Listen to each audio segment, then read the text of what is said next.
calling to order the June 16th meeting of the Historic Resources Commission here at 4:07 p.m. Thank you for being patient as we came online due to a small technical delay.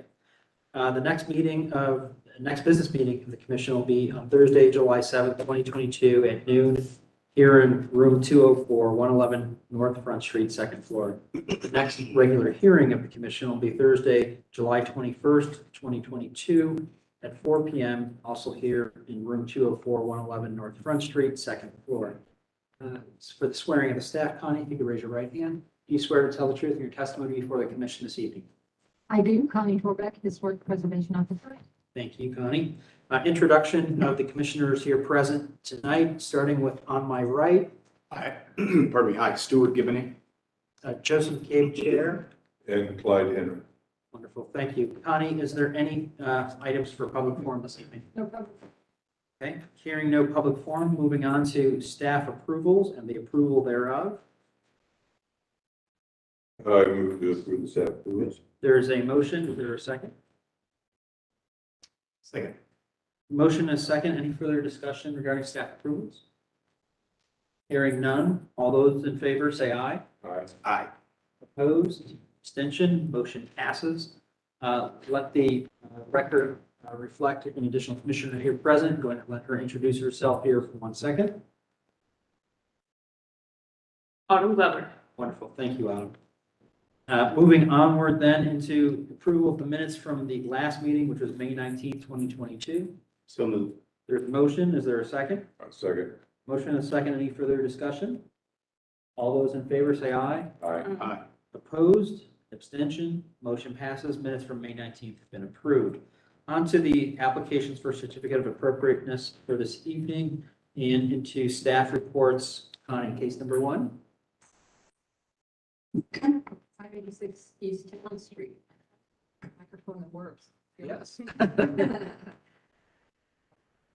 This is for a new shed. The application was moved to staff approval at the June 2nd HRC business meeting. They did actually provide a more detailed site plan and for the meeting. So I'm not quite sure why those weren't submitted at this meeting. So HRC and Downtown Commission COAs have been issued and no action is required. Great. Good. On to case number 2. Number 2, 35 West Jeffrey Place. We have the property owners here. If you want to come on.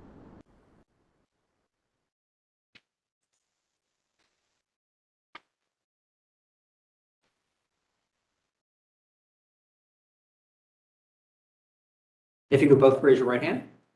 Do you swear to tell the truth in your testimony before the commission this evening? Yes. If you could each individually state your full name and association with the property for record. Harry James Bennett. Okay. Okay, wonderful. Thank you, John. Honey. Okay, so this is a request for action and landscaping, moving all existing shrub trees and other plants that are dead, and we relocate or remove plantings located close to the streets. The code order was issued July 2021 for landscaping additions in the front yard prior to approval. Yeah, this application was continued from the May 19, 2022 HRC hearing to allow the applicant time to submit a revised landscape plan. May 5 business meeting comments included. Make sure that the plan is consistent with what is existing or is proposed. Provide wider views from the South Jeffrey and Jessup Bridge. Key the photos with site plan. All plans will need to be planned in a hole of the appropriate depth, not set on the surface. Staff conducted a site visit on June 10th and has provided photos key to the landscape plan. Should have time to look those since I put those up. Uploaded those. Numerous trees and other plantings have been removed since the initial code order was issued in July 2021. While the character of the front yard is dramatically changed, it initially included only a hedge adjacent to the street, which still remains and a few mature trees. In other words, it was quite bare, and that may be part of why, when I look at this, I still see a little bit too much from the street. So then they can talk about that. But I would recommend approval of the existing landscape as it's been modified. Okay. What would you guys like to add to? That you agree with her. Did you agree with Connie? Yes, I agree. There you go. All right. So I want to just make sure that, but if you have anything additional that staff hasn't brought up. I think we would just leave it to your questions. If you ask your questions. There's certainly stuff we could add then.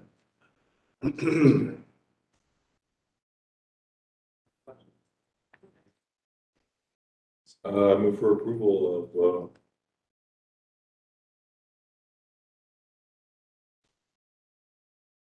HR 2202-020B. Yes. 35 West Church. Yes.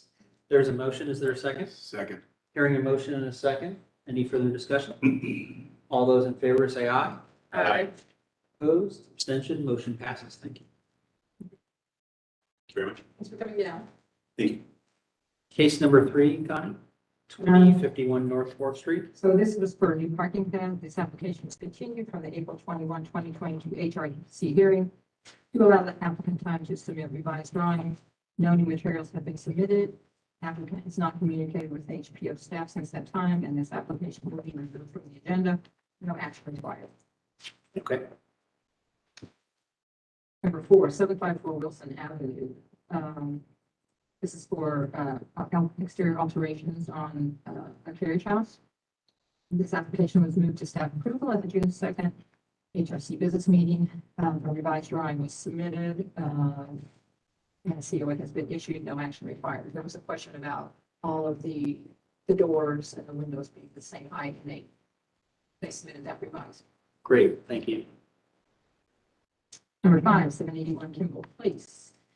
This is for site improvements to retain the existing chain link dog enclosure and to remove an existing unapproved shed and install a new approved shed. So a site plan, including the proposed shed and existing dog enclosure, has been submitted. COA was issued and no action is required. Great. Number 6, 167 Rustic Place. This was to rebuild chimney. This application was moved to staff approval at the June 2nd HRC business meeting. They had submitted a revised proposal to match the color of the new chimney to the existing chimney. So Great. that was approved and a COA has been issued. No action required. Number 7, they're not able to attend, but they're requesting that I just present this to you and see if action could be taken. Okay. This is 475 North High Street. The Novats rooftop patio that is actually on the adjacent building. To expand the existing rooftop patio, a screen wall, deck to be constructed of 4x4 wood posts and 12x12 decking. Again, applicant is unable to attend and request action be taken in their absence. The revised drawings have been submitted. Based on file drawings and Google views, it appears that additional elements have been added since the original 1996 rooftop patio approval. One feature is a roll-up door installed for security purposes. A seasonal vine drop that has been installed to enclose the patio during the winter season will be removed, as it won't fit anymore when they expand it. Any new seasonal enclosure will require an application review and approval. Some of these elements appear to have been in place at least since 2011. It does not appear beneficial to require certain existing features to be removed at this time, and extending the existing floor or deck space does not appear to be detrimental. Removal of the seasonal enclosure will provide for a more open overall appearance.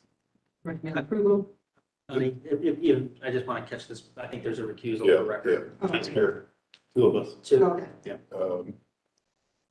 Okay. I want to recuse. Okay. I would recuse myself as well. Okay. So recommend approval of the application as submitted. so based on staff not finding any further issue on them. I see. Yes, I can move to approve. Okay, so there's a motion to approve. I will actually second that. Any further discussion? No. Okay, now there was any further discussion. So I will call for a vote, which all those in favor say aye. Aye. No opposition, no abstention, motion will pass. I believe then for the record, if that closes that one, both Commissioner Gibney and Commissioner Henry are coming back into the meeting.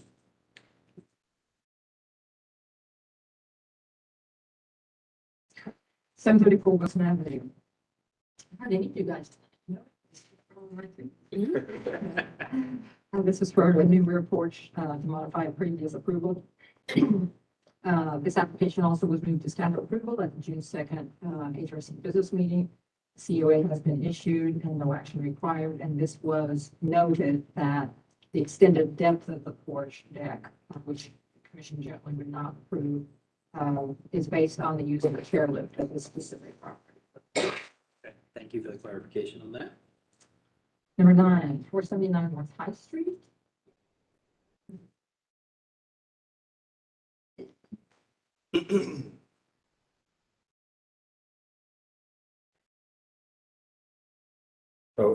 Mr. Chair, Yes.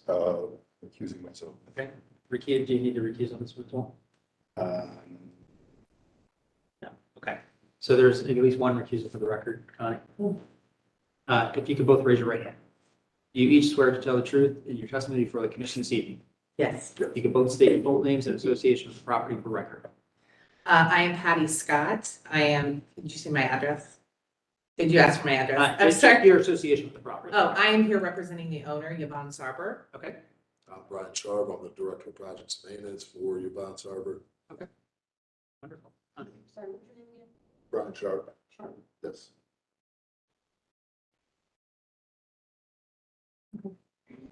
This is a request for action, exterior alterations. Actually, the initial proposal was for one new projecting sign and 2 new wall signs. So staff has been in communication with the sign company and the business owners consultant. Yes. Yes. For several weeks regarding approval requirements. It was reported to staff last week that the following work has been completed prior to reviewing, prior to issuing COAs from the HRC and Downtown Commission, and prior to receiving a graphics permit or sidewalk occupancy permit. 2 logo wall signs with painted text beneath and 1 projecting sign have been installed. The exterior of the building has been painted. New tables, chairs have been added in the previously approved outdoor seating area, and flower boxes have been installed on the railings. The signage guidelines allow 1 projecting sign and either 1 wall sign or awning sign.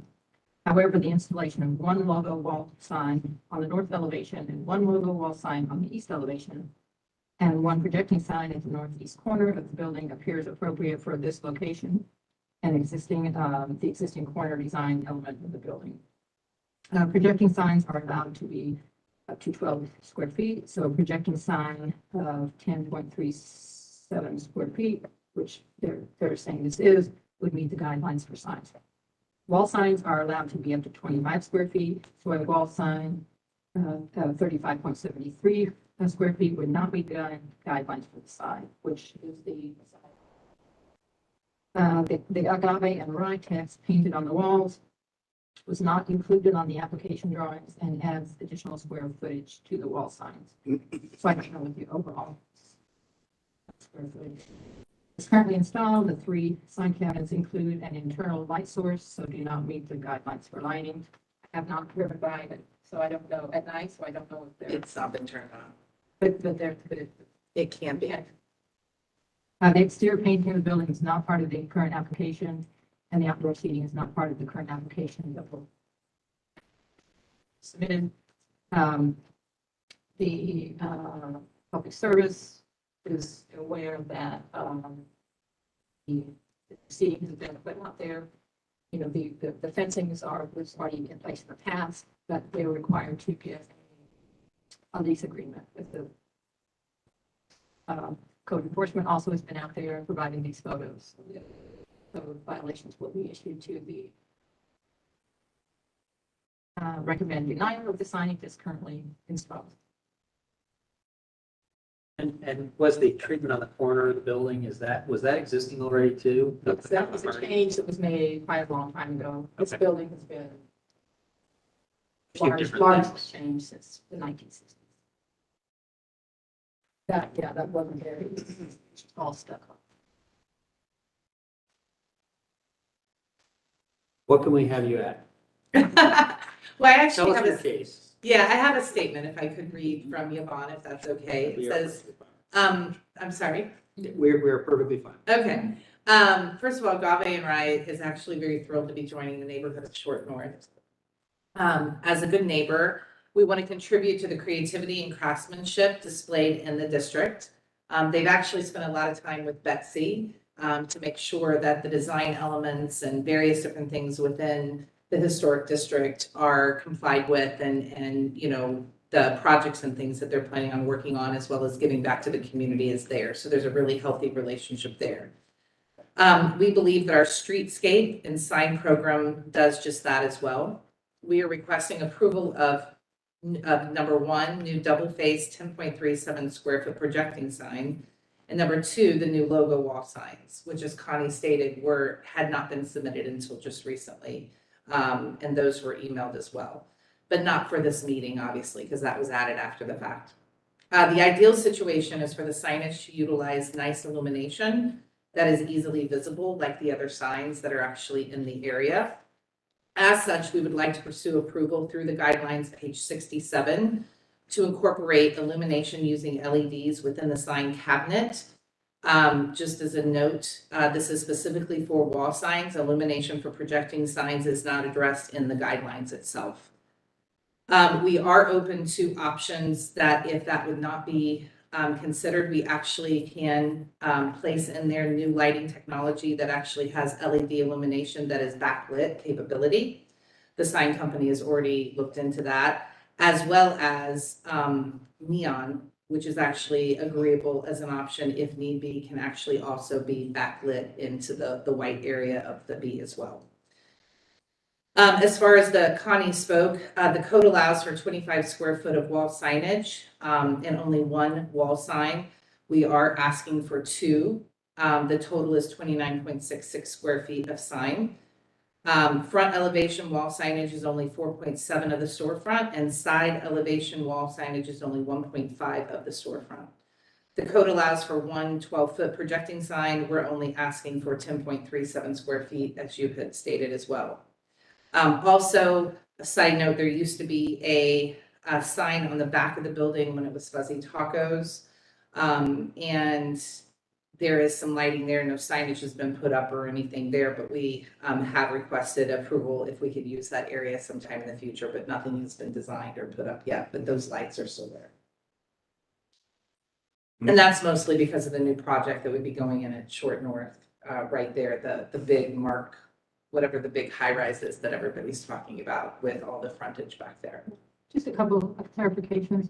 This commission, they're not associated with the Short North. It's the North Market Historic District. The second thing is, Betsy Pandora, she is associated with the bit because Short North, she has no purview or over designer or approved the further. Okay. Just wanted to share the Yeah, I get it. Yeah. collaboration of what's Just wanted going to- on and, yeah, and things like that. Also, as a side note, I don't know whether this, we think that it's very important because it's going to be bringing a lot of accolades to the Short North District. Just to share with you, there are some, not that this has to do anything with signage, but just to make you all aware, if you see a lot of things. Obviously, Agave and Rye has just been awarded some recent awards, but Best of Ohio Business in 2019, Best Restaurant in Liberty 2019 and 20, Best Travelers Award 2020-21, Best New Restaurant Chattanooga 2021, the National Restaurants News Top 5 Hot Concept winner in 2021, Cincinnati's Fastest 55 winner, Fast Growing. They just recently won a national award for the top 10 women-owned businesses, national award for the Forbes, sorry, I just blanked on that one. And then top 10 overall restaurant in Cincinnati. And they just recently are about to announce the top 20 next gen brand of the future winner. And that's actually going to be Good Morning America and some other things. So we're pretty excited for that for Columbus. Congratulations on that. I think it, certainly adds to the vibrancy of our community. I'm curious if these, and this is kind of rhetorical because my real question is different, but I'm curious if Agave and Rye has located in other historic districts in some of those other communities, if that's part of the brand, is to go into these historic places. You're nodding, so I assume yes. Yeah, it's so glad that you asked because that is really the brand. Yvonne loves to go in and restore, and bring vibrancy and life back to a community. Grandview is going to be opening on the 19th and 20th. Actually, Chattanooga is a historic district. Troy is a historic district. There's going to be, let's see, New Albany is a very historic district. That building is, yes, that has been a challenge, but it's turned out beautiful. Yeah, it's amazing. Covington as well, Covington, Kentucky, which is what they call OG. That was the original. So it's most all of the locations, with the exception of like Liberty and Cincinnati, is more of a development location, like not a mall concept, but open, like Easton. Yeah, Same Easton developer, yeah. But a lot of them are historic. Okay. So I know that you all were, and I'm just curious for the record, what made you move so fast? I mean, you were in conversation with Connie and then this got installed ahead of approval. So were you just trying to move towards a contract? I'm just curious because it seems like you applied, so you knew it was in process, but. Yeah, so Elizabeth is the one who, Redford Signs has handled all the signs for all the locations, and they've been doing that for years. She was in communication with Connie. They moved pretty quick on all the locations, and I think she felt that in communication with Connie that we were online as far as spec and things were concerned. We had never run into this situation before. Signage has always gone up and the community has embraced it. And I apologize on behalf of everyone. I don't think there was any ill intention at all. I do know that Yvonne is from Columbus and this is like coming home for her, which is why she wanted the big national award to not be done in Covington or, Liberty or any of the other locations.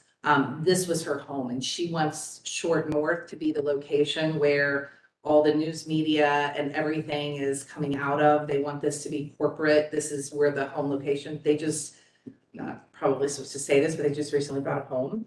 And they're going to be closing on June 27th. And so they're moving here. I mean, this is her coming back home. This is a big deal for her. And so she wants this location to be the face of everything as far as, all of the awards, all the TV shows, when the celebrities come in to do the various different events and things like that. This is what I would consider to be the location that they're really wanting to do most of the media from.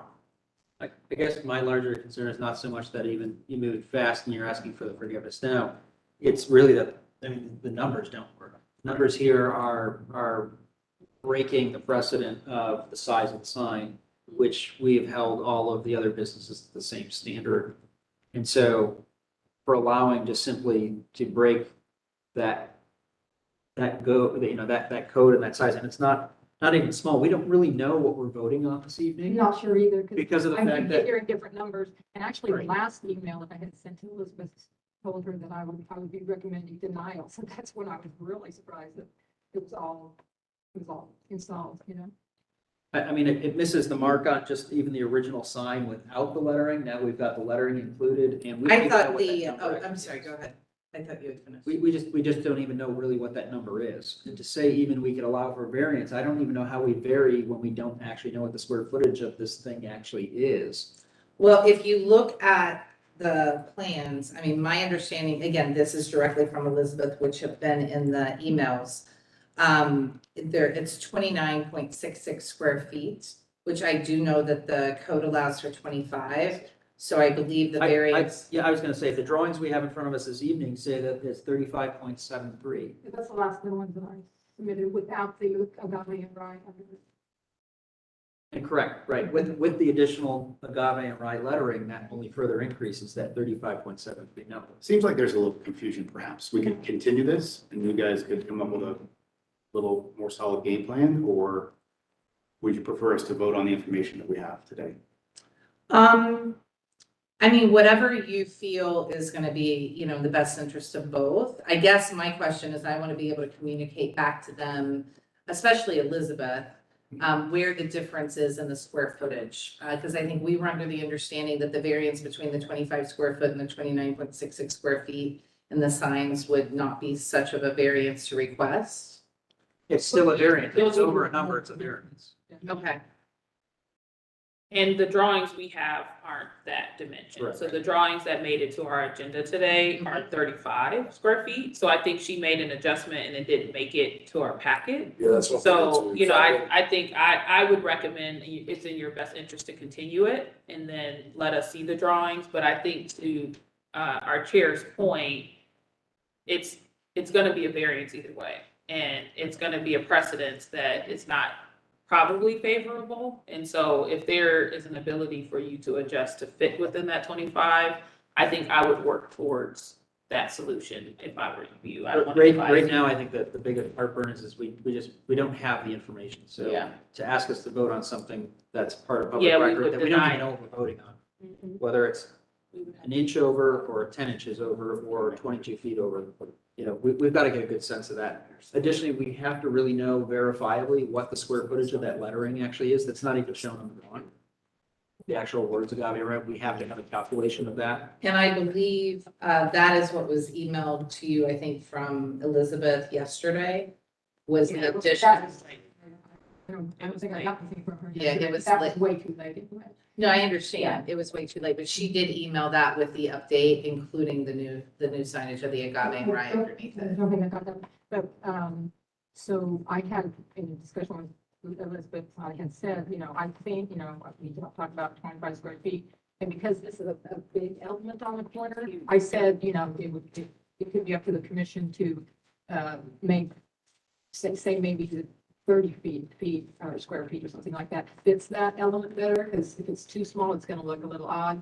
But that would include the text too.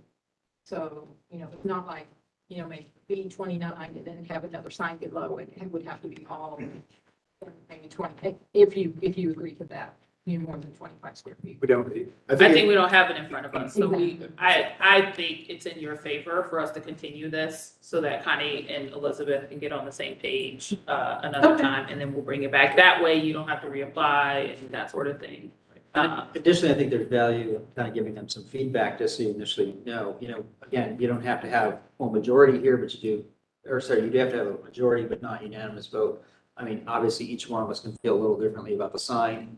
I do think, given the corner element at least, I think you warrant consideration for a side sign, though there's a lot of sign going on right now. Yeah. So we've got two big signs, neither of which are in compliance. A nice little vertical sign on the corner. I do like that. That's a nice thing. But then I've got this other additional lettering. So we've got to get something back in compliance.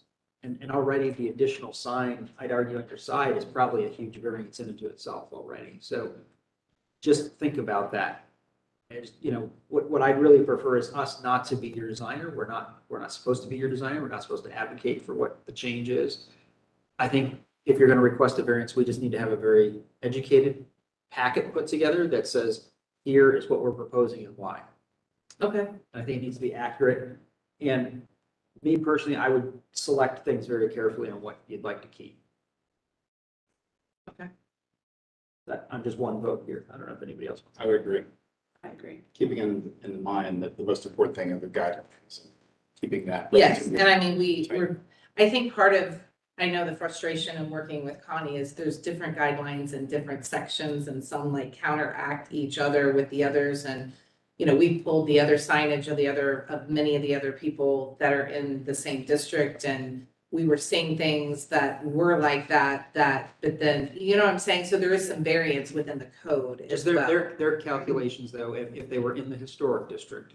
Right, and this is in the North Market Right. District, not the Short North, so you're not gonna be able to give us comparisons to Short North. So if you look directly, Connie can even give you references. I mean, there's a set of buildings right in the next block, for example. Their signage is treated a very certain way, or even the rest of your neighbors in your own block too. The signage is treated a very certain way. I'm not saying that I can't envision things like agave and rye being on the building. I don't know if you need it to be Be big, that big, big letters even. I mean, I could even be sold on the larger, maybe the Bs themselves on 2 elevations, and you've got that nice blade sign. If you can find something to do with the agave and rye wording, that's. Where would you suggest that do you That's where I suggest don't the want to, agave and rye? want to get into playing your design. Understood. But to Are there me- any other surfaces that there would be an option to put that? I can help them with that. Okay. Okay, that would be great. I mean, if you could help with where else that could go. Think about pedestrian scale. Think about some of the walkability in the neighborhood. You probably don't even, somebody going here by car, they're gonna see the B and probably know what it is, the blade. So I think, Yeah. the pedestrian's not gonna see the agave and rye because of where it's sitting and high up. So Yeah. just think about some other options. I 100% agree with you on the B. Most people that know the brand know that. I think it's more from because of all the national attention that's starting to come with Forbes and various media that is occurring. I think they definitely want the name there. Because again, they're going to be saying they're Columbus based and so on and so forth. So somehow if you could work with Elizabeth on that, that would We be. had already discussed some other location for that for working. Oh, okay, great. Okay, perfect.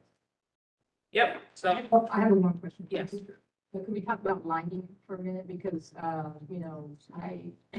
after it was submitted and I said, it doesn't meet the guidelines, it can't be internally illuminated as far as any light coming through the face of the sign.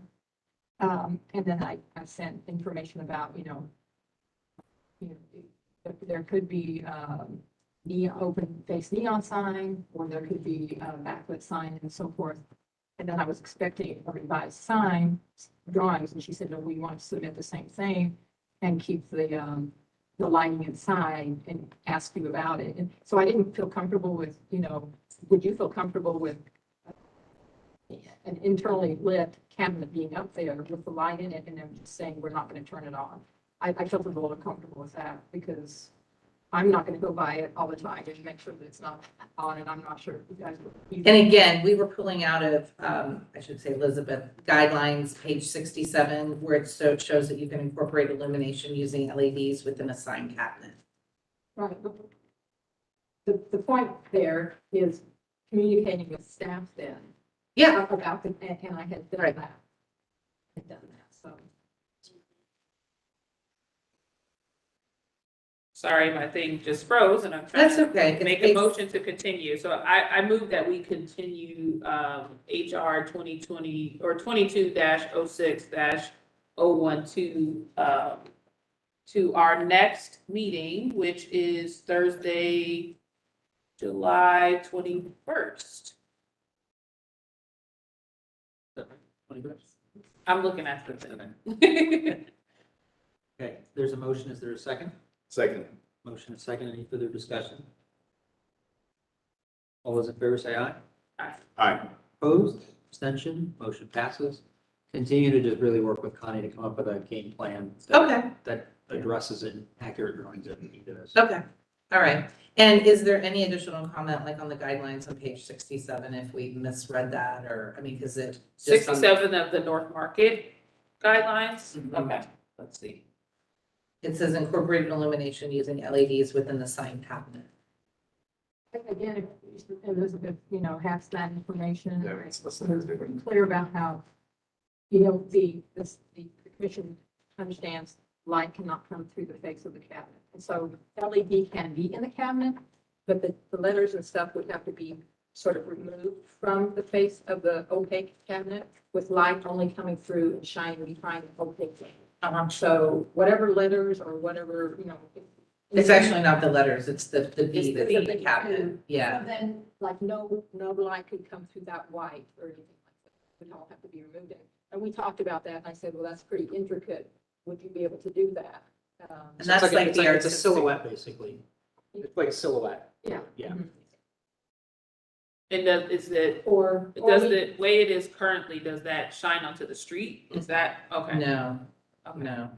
And so maybe if I could see, if you. I was gonna say, turn it take on some when You I- want us to That turn it night. on and take a picture? Yep, Turn it on when I'm maybe there or something. yeah. So I can actually Yeah. understand. what it's- Sure, and yeah. That would be, and then I could say, this Sure. work and this would. Yeah, that'd be great. Yeah. We'd be happy to do that. Awesome. Yeah, thank you, Connie. And That's- additionally, what I would say is, I would, in this case, maybe encourage you to come to the business meeting for additional feedback. You won't be able to participate interactively like you are this evening, but at least as we're reviewing the resubmitted materials, you can hear our feedback, so that if there is further revision needed before the next meeting too, that can get done. Okay.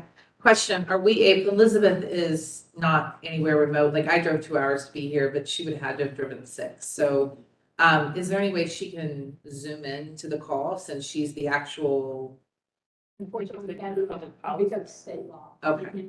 Okay, and I'm not able to have her like on FaceTime with me or anything like that, Yeah, Okay. unfortunately. We were able to during the pandemic. yeah.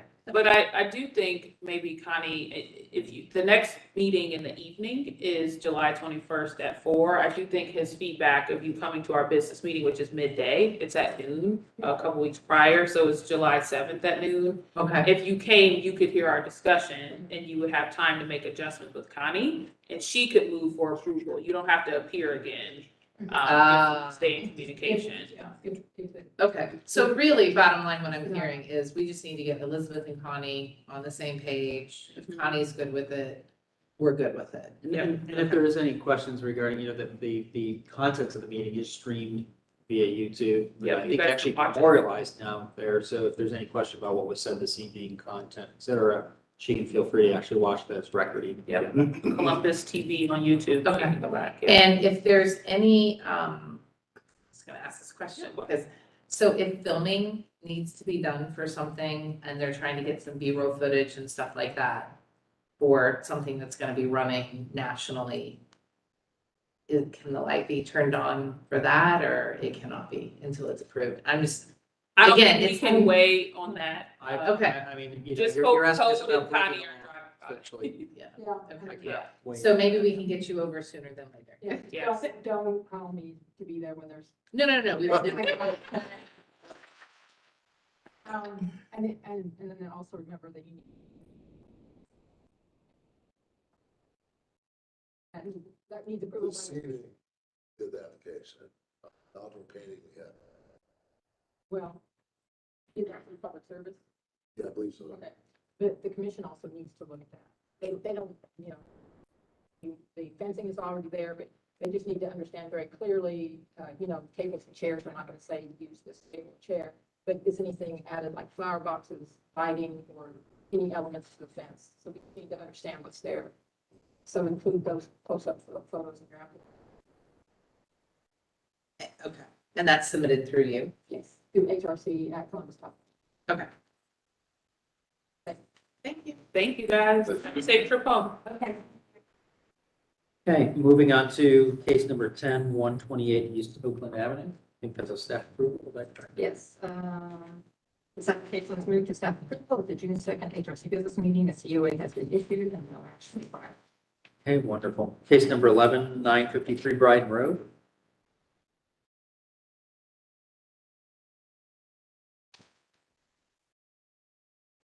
Afternoon. Hello. If you could both raise your right hand. You swear to tell the truth in your testimony before the commission this evening. Yes, If you could each state your full name and association with the property for record. yes, Amy Lauerhouse, I'm the architect. And Squeakers, I'm the homeowner. Wonderful, thank you. And by the way, let the record reflect, Commissioner Henry's back as well.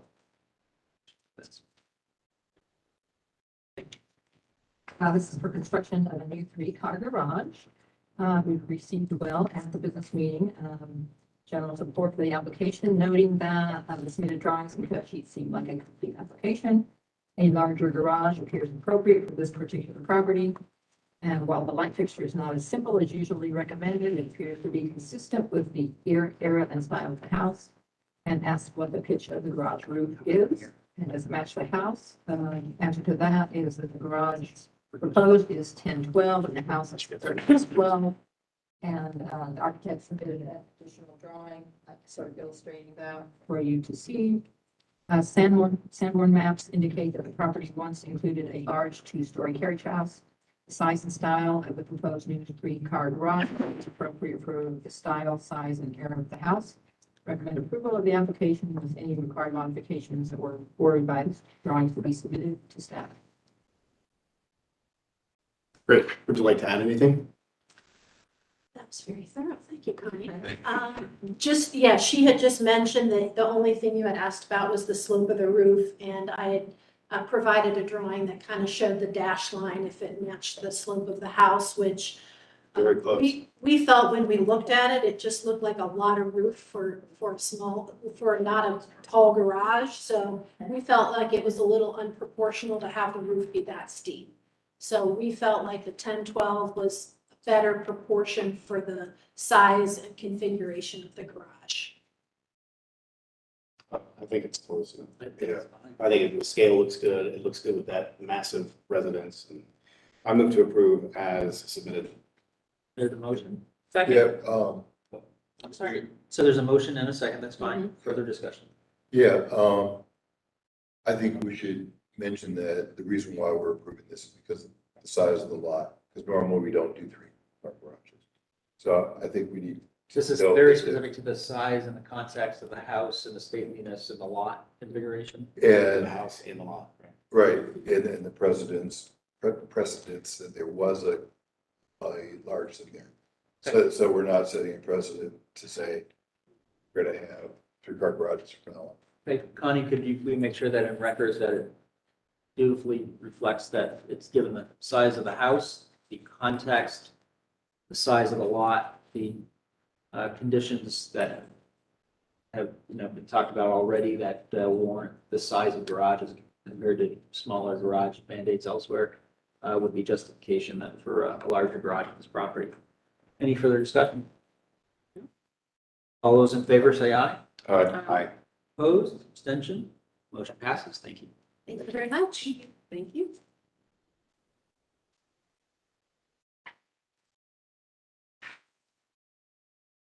Going on to our next case here.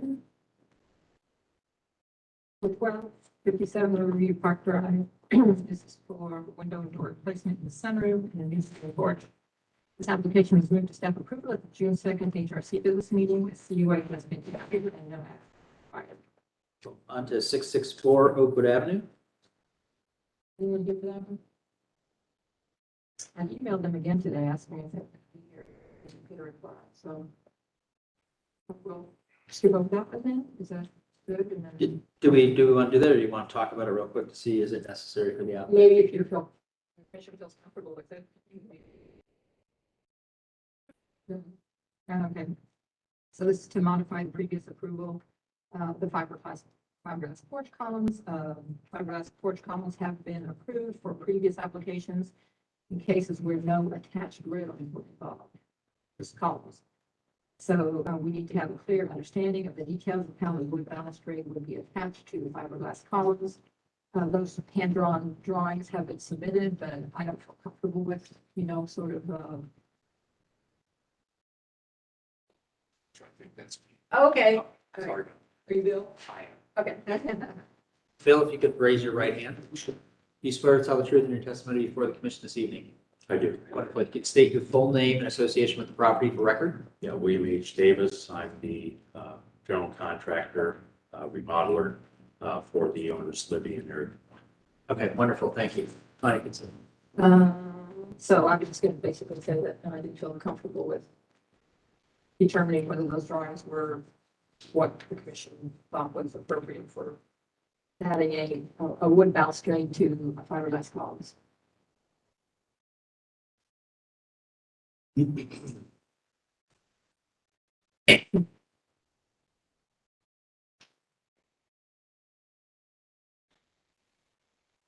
What else would you like to add first? I just want to address what concerns you might have Okay. with regards, is it the fastening system with the Simpson strong tie? Or you can't fit, maybe I didn't draw well. Yeah, I'm not an architect or engineer, and so that I was just going to see what the Gotcha. commissioners who have those skills think Sure. about it. Sure. What are you using to fasten to the columns? Using Simpson strong ties and then a tuggable type, drill the column and then attach the 2x2 into the column with the Simpson strong tie going into that. So the Simpson strong tie would be attached to the column, and then the baluster would be attached to that. How thick are the columns? You know, Yeah, I've got that here. They're structural. have you used that system before? Yes, I have. Not in a historic sense, but yes, I have. Are these Simpson strong tie components then exposed after you're done? You still see them? No. So I guess the question I had too was, you asked me to try and match the neighbors. They have round columns. I can go with round columns, although the architect drew it out with square columns. So I'll be happy to go with whatever you guys want. There's a mill different. Say it to me. So Yeah, right, the original approval was for square because we didn't know what was there. We had no pictures of the original portion, but realizing that, the neighboring has round columns. For me, either one would be appropriate. And how similar are your columns to the neighbor's columns though? I mean, do we have cut sheets on the columns themselves that are being proposed? I've got that right here if you need it. The sheet. I thought they were attached. That's my worry, is that they're exposed. My worry is honestly is that the metal clip is gonna be exposed on either side of it.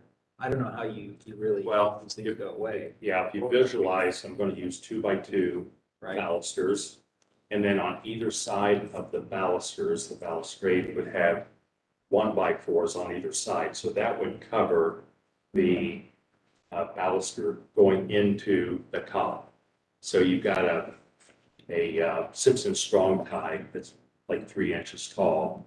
And then it would be covered on both sides with the trim piece. And then a 2x6 would sit over top of that as the top plate.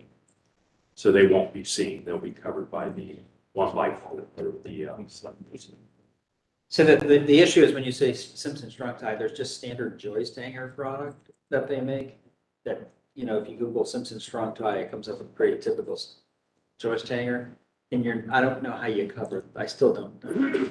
Yeah, so you'd have to see it. Let me see if I can pull it up for you. That's not something you submitted, Yeah, it is. it? It is amazing. Yeah, let me find it here. Well, while they're looking for that, I think the square columns are probably actually better because the round ones won't match the neighbors exactly. And I think these homes, it was either or, so. I mean, I would rather have the applicant go back honestly to the square columns that were originally approved as part of the plan. And the connections on a fiberglass, I think it'd be easier on a square than to try to, wood, notch it in and put it in, it can't do that well. So, compare the square, we're just looking at that.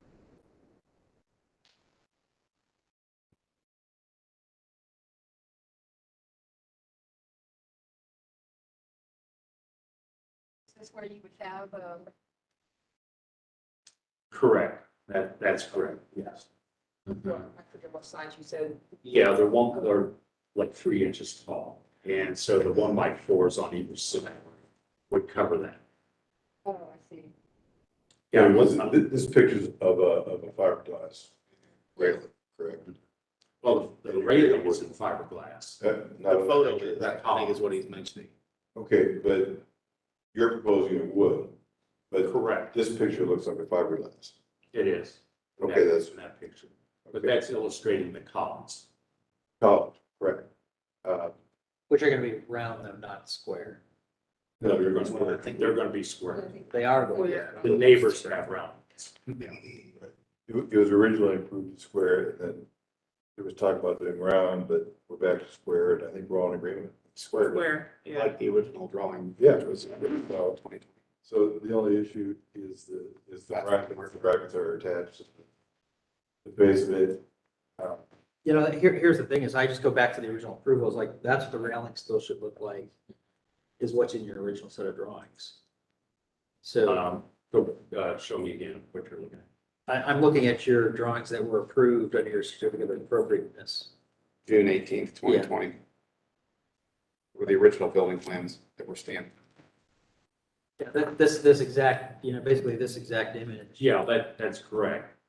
So The only change really is the fiberglass columns. Okay, just the square columns. The square columns and that short column there, because the manufacturer that we're working with doesn't make a half column and it, it's, appropriate to kind of cut it like that because of the nature of it. We're going to put a full column in right there, all the way to C. what are you gonna do then at the end? Right there up next to the house. I understand that, but what are you gonna do at the end of the stairs?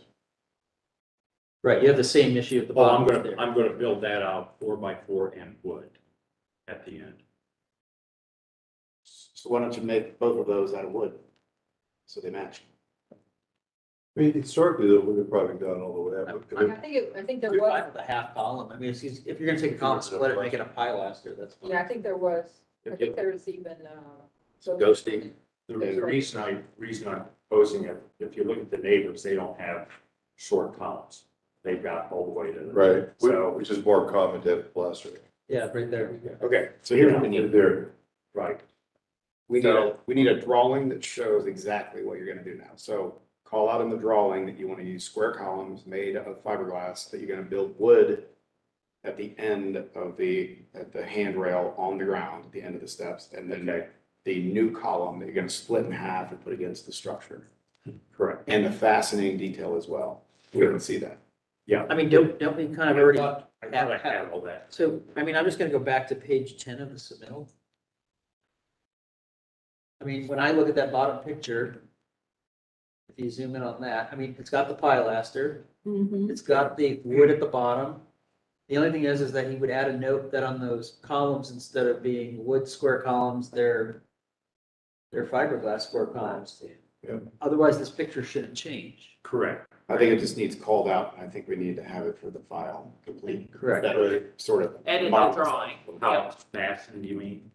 And with the fastening details of what the fasteners are, how they're gonna be hidden, and that sort of thing. Okay. The hardware I material. don't think the architect called that out from the original. Right, it says wood on the drawing. yeah. But I think his point is if you just edit the drawing with the correct materials and submit that, so we have that for the records, I think this is good. That west porch elevation. well, why don't we move it with the caveat that Yeah. the details need to be submitted to the staff? Are you good with that, Connie? Yeah. Okay, but consider motion. Yeah.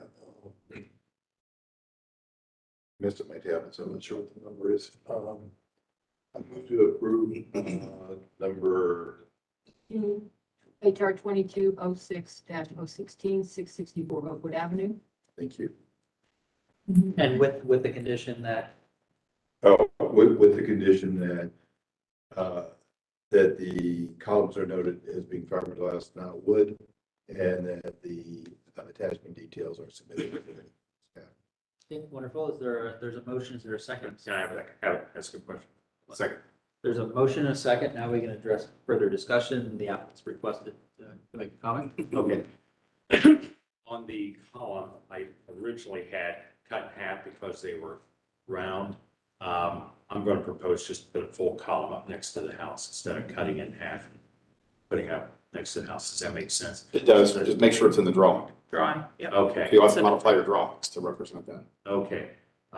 So Connie, on my drawings and on all my fasteners, can I work with you on that to make sure I'm giving these guys their perfect? Thank you. Okay, thank you. Any further discussion? All those in favor say aye. Aye. Opposed, abstention, motion passes. Thank you, sir. Love the project. On to case number 14, HR 22-06 017 517 Park Street, Orangeville, Media.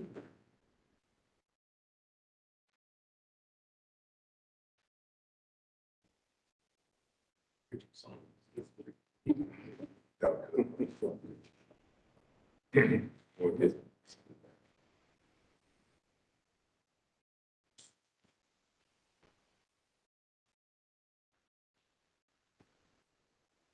We were expecting another person to join us, our historic preservation consultant, Randy Black. He may come up here in a moment. I think he's walking in. Okay. Text it, but if we have. Did you Are want we a us little to, early? yeah, we're a do you little want early. us to Take take another case? If he's walking, we can take a minute and wait. Well, we can just move on to another case and. That'd be great. Yeah. Yep, that's fine. Great. Thank you. We're gonna push forward over the top of this case. We'll come back to it. So let's go on to case number 15/1659. Connie. This was for a new garage. This application was moved to staff approval at the June 2nd emergency business meeting. The COA has been issued and no action is required. Okay, great. Number 161199 Franklin Avenue. He's not here yet either. What one are you here for, sir?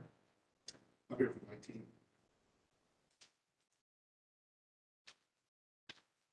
There's no 19. Page, okay. What's your address? What's the address? Address 1417. Oh, 17. That is a, Indianola. what application are you here for, sir? What What is, over there, architects? pardon me? What address? please? Address. 18. 1462, Brian. Okay, so those are both conceptual in my opinion. So, Yeah, we can give them. I'd rather just jump right into one of these. So let's Okay. take number 17 then. That's good. Indianola.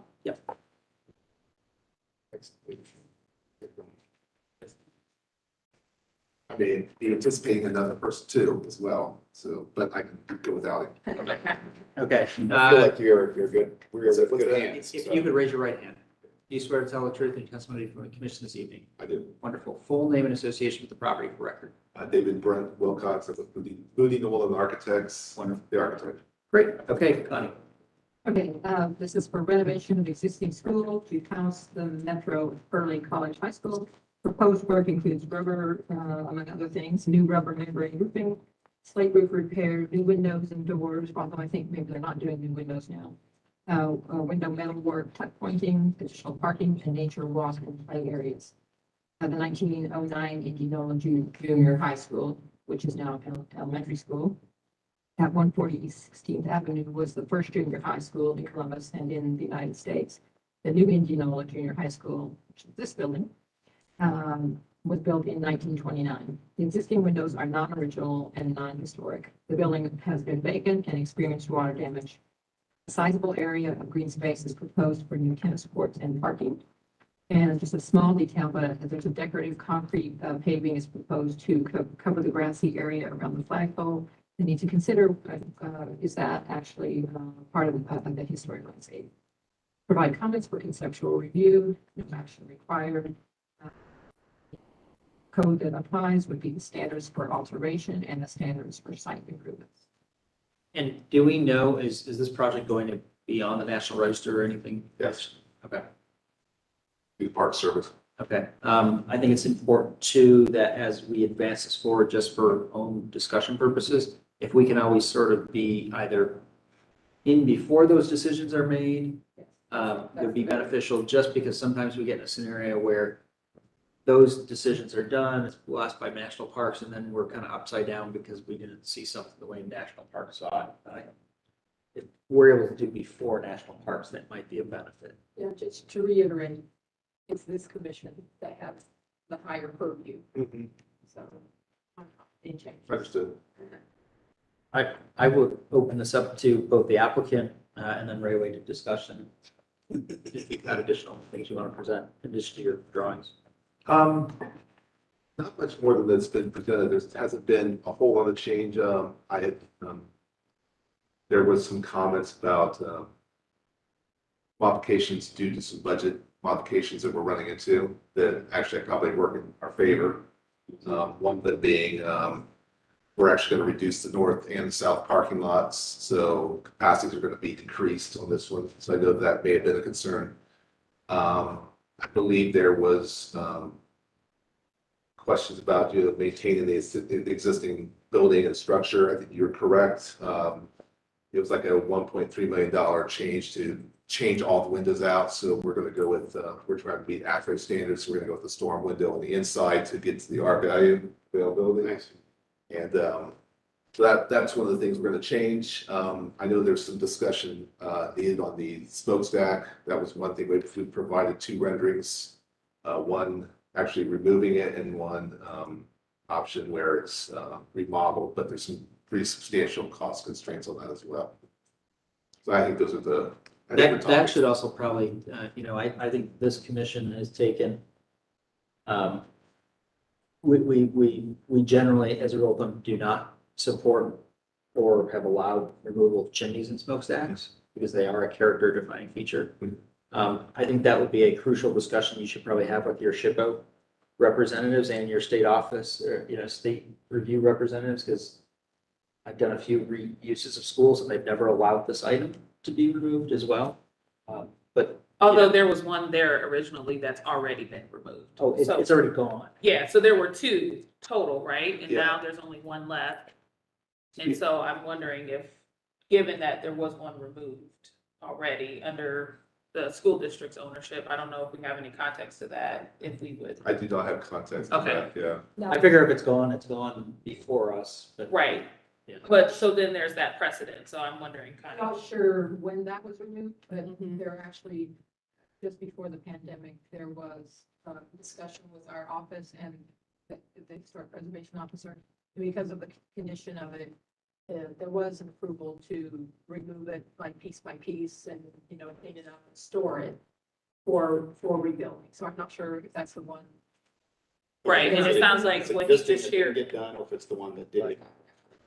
Yeah, we are just trying to address what's currently there. right, and I think there's budget There are, budget constraint related to that, I guess is yeah, what I there's pretty would say. substantial budget constraints with trying to remove it. You have to catalog each brick, you have to basically scrape the mortar off, store it, and re-put it up, and based upon the locations, really, it's centralized to the building. There is a significant crack, that's going up, it's about 25-foot crack, and it's on the opposite side of that rendering. That's going vertically up the chimney. It is a safety concern. It could come down, Right, on its own. and that's what I was curious, I mean, it was before our time reviewing it, but that's what I was curious about. It's very obvious looking at this drawing that it had a pair. And now there's only one, so I'm not sure if I feel like it's significant to keep and, but certainly the spirit of the commission is. We provided two renderings, yeah, and so we've provided two renderings, so we've three renderings with different, the two options on all three of the renderings. Okay. So It's definitely defining, but there's already one missing, so that's the part where I'm like, I get it. I have a feel though, do we let history keep going away though? That's a bigger issue is the more we allow for removal and the more it sets precedent of saying, well, why is this any different than a character defining chimney on one of the homes on any of the prominent streets that we've said equal needs to be there. So Brighton And- Road. right. And also, you're not allowed to have demolition by neglect. So if in fact there are structural issues there, you're obligated to take care of them. The idea of, well, we're gonna let it fall down, violation of the city code. Well, So which chimney is it? Is it one of, It looks like. the one on the left? the one, there's actually two additional, there's a U shape, and there's two additional chimneys on the front. The edge shapes the U, and then the one you see is the historic one in the background. I don't think we have a picture that shows two.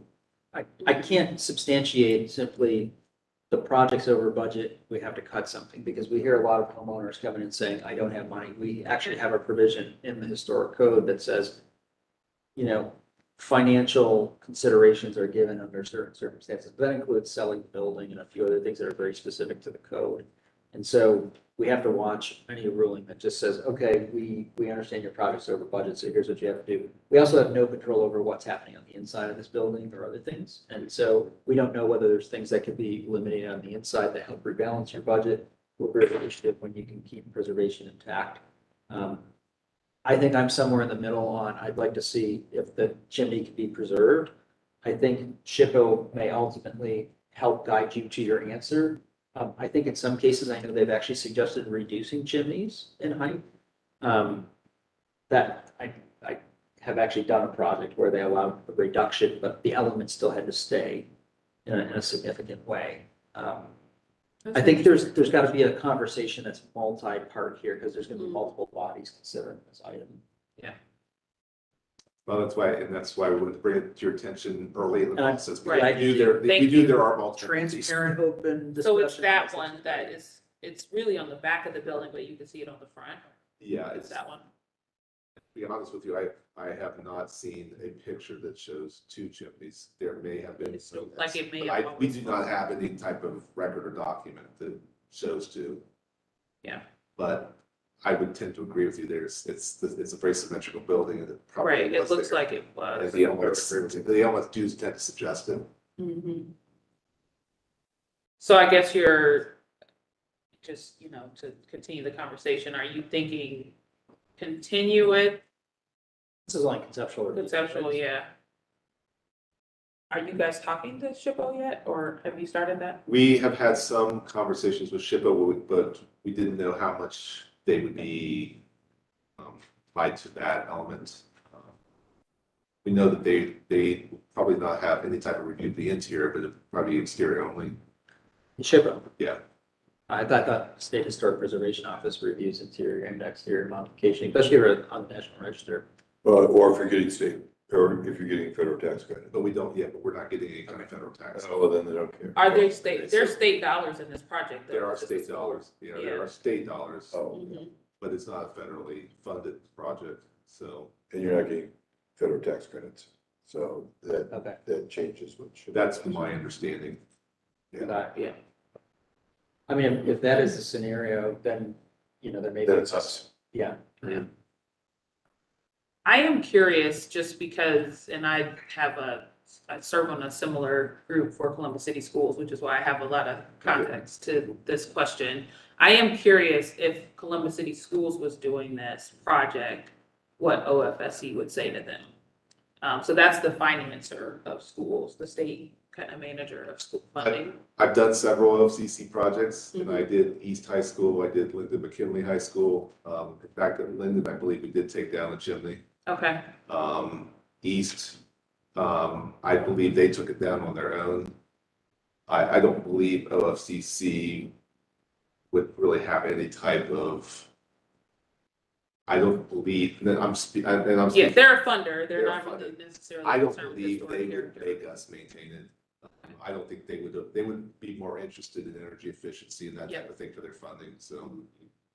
So I would generally say they would, and I've had discussions with, project manager with OFCC is one of the partner owners, there are four owners. And they don't really have a preference to keep it because it's more budget driven.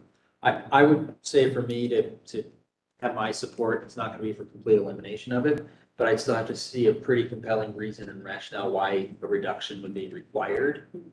Yeah, Whether 'cause I it's- think- whether it's having enough, you need brick to match the brick with salvage to do the repairs, whether it's, a mixture of structural integrity for long-term preservation of the building, a number of other things.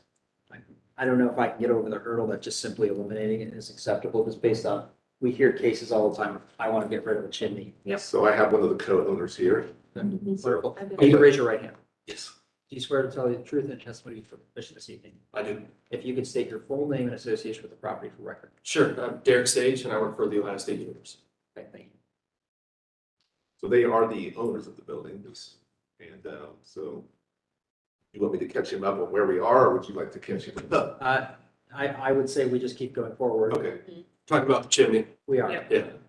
So we were talking about how we are likely you wouldn't get majority vote just to eliminate the chimney for cost. So if you can really demonstrate, why the elimination of the chimney helps to maintain the structure, helps with the efficiency of continuing the project.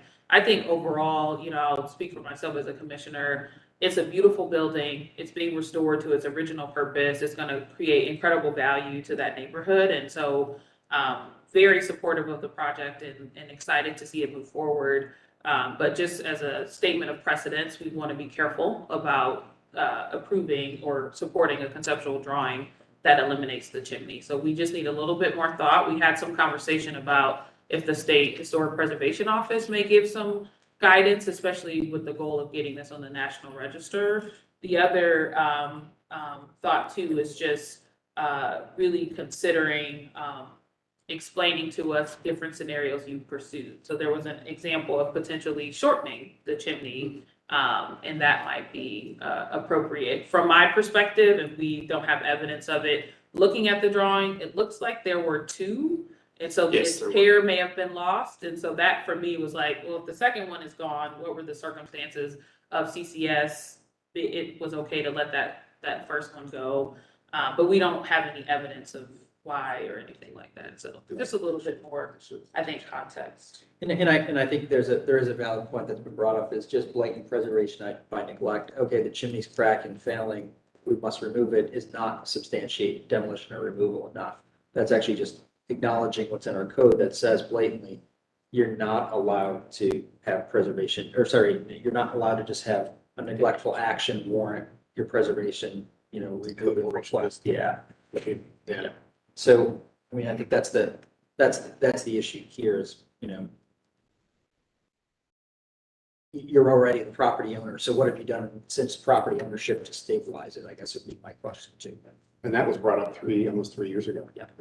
Yeah, I mean, this property was, I was on the commission when the property was first transferred over, and I think you sought temporary actions to stop water intrusion. Yeah. And so I think it'd be valuable to understand what you've done since you've owned the building too, in a presentation. Sure.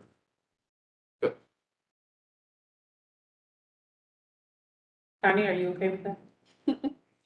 I think I support the other things you've talked about before your entry here, which is reducing the parking lot. Well, I have to say that's probably a win-win on this. Yes. I don't think that the landscape plans around I think you talked about concrete around a flagpole area. I feel like we need additional detail yet. This is a very schematic plan, and I'd be willing to give on little things to make global things happen still. I think the general essence of the school has been maintained. For me, that would just be like, because you see it in the historic photo and I just, it's like, it was very typical, probably just about everybody here who went to an elementary school had that flag on a little mound. Yes. And so, similarly to destroying a building, document it well, it's gonna be changed. I will say so that concrete, we can provide more detail. It's not a problem. Great. There is a significant tree in that bend of that elbow, so we're trying to maintain that tree and the existing kind of stonework around that tree. It's kind of a inclining stone wall. It's very nice, got a lot of historic elements to it. So we're trying to maintain that. So we're also trying to, the entry is actually a half level below where the actual entry is into the building. So we have to create a new entry for ADA accessibility. So the best way to do that was to enter kind of along that right side wall. And we have to have a handicap entry. So by the time you do all those things, you end up with a fairly sizable concrete element. We can shorten it, reduce the size. We've already talked about reducing the amount of decorative concrete from just from a budget perspective as well. So I think there's lots of opportunities to reduce that concrete and provide more detail. Okay. Great. I think that's it. It's a good start. I look forward to this project coming through. Yes. Thank you for making sure it's going to be handled appropriately. What will be the next step? So it would be when you're ready with your drawings. Drawings must be comprehensive, so they should include everything from light fixtures to signage. If you need, that's construction documents essentially. Okay. If you need guidance along the way, I think we are very willing to have additional reviews, as many as you feel comfortable. You can break things out of your package. Signage can come later, fixtures can come later, but generally we see paints, windows, doors, treatments of the exterior, mortar, brick repairs, anything, final landscape plans. If you need an example of a comprehensive set of documents for a school, I know we've had many schools come through. That might be helpful. That, we're pretty easy to digest. They're very comprehensive usually. North High School, Yeah. an example. Yeah. Could you repeat the one you were saying though that some conversation should happen with the Park Service and the National Parks. You are the reviewing board, and I know that you have the precedence. I just wanna- Yeah, if there is no purview for them to approve anything specifically for state or federal, Yeah.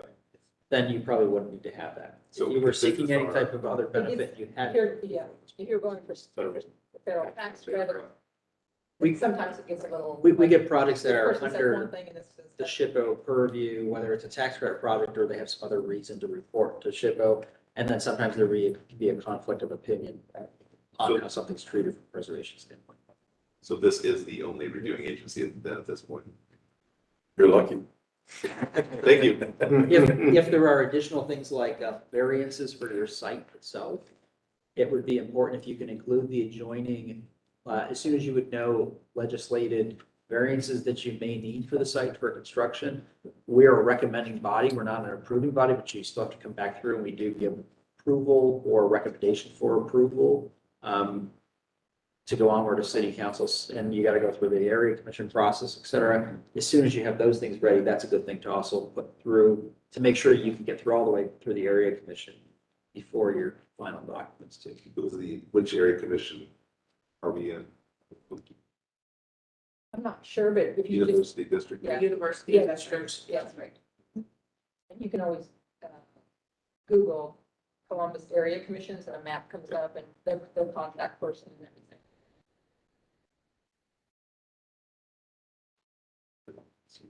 We're generally pretty helpful when it comes to variances because we understand that you need them to put life into old buildings, so. Great. Good to know. Thank you for joining. Thank you so much. Appreciate it. Okay. Going back. You're not ready yet? Oh, you're gonna proceed, okay.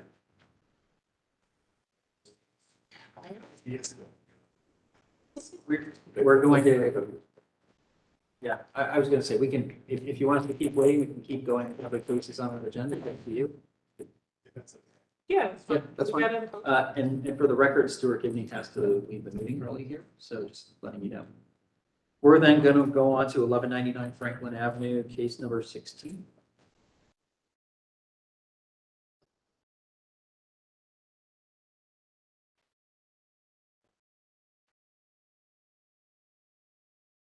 We've seen this one a few times. If you could raise your right hand. Do you swear to tell the truth in your testimony before the commission this evening? I do. If you could state your full name and association with the property for record. My name is Dave Perry, and I'm the zoning consultant to 1199 Franklin LLC. Wonderful. Thank you, Dave. There's a request for a recommendation on variances. Okay, HRC occurred and voted to support rezoning application for this property. And this application, this particular application, that was in 2021. This particular application includes first, an updated site plan reflecting revised parking calculations, and two, a CPD text reflecting the revised parking calculations and itemizing a bar/microbrewery with tasting room.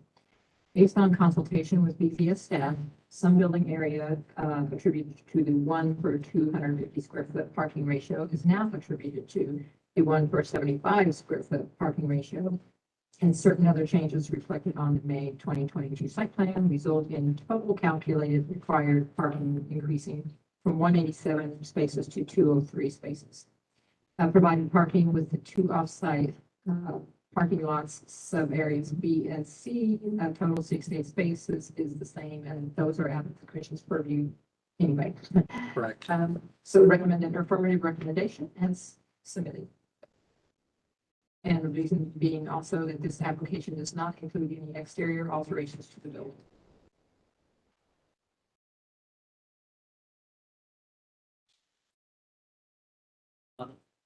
Sorry.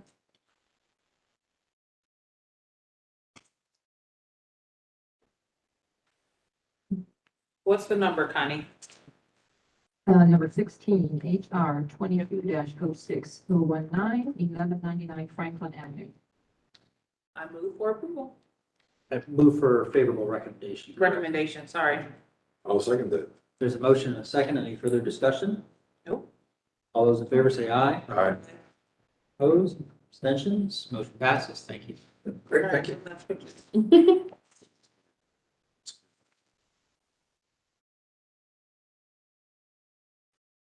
And now we will go back to case number 14, 517 Park Street, Orange Barrel Media LLC.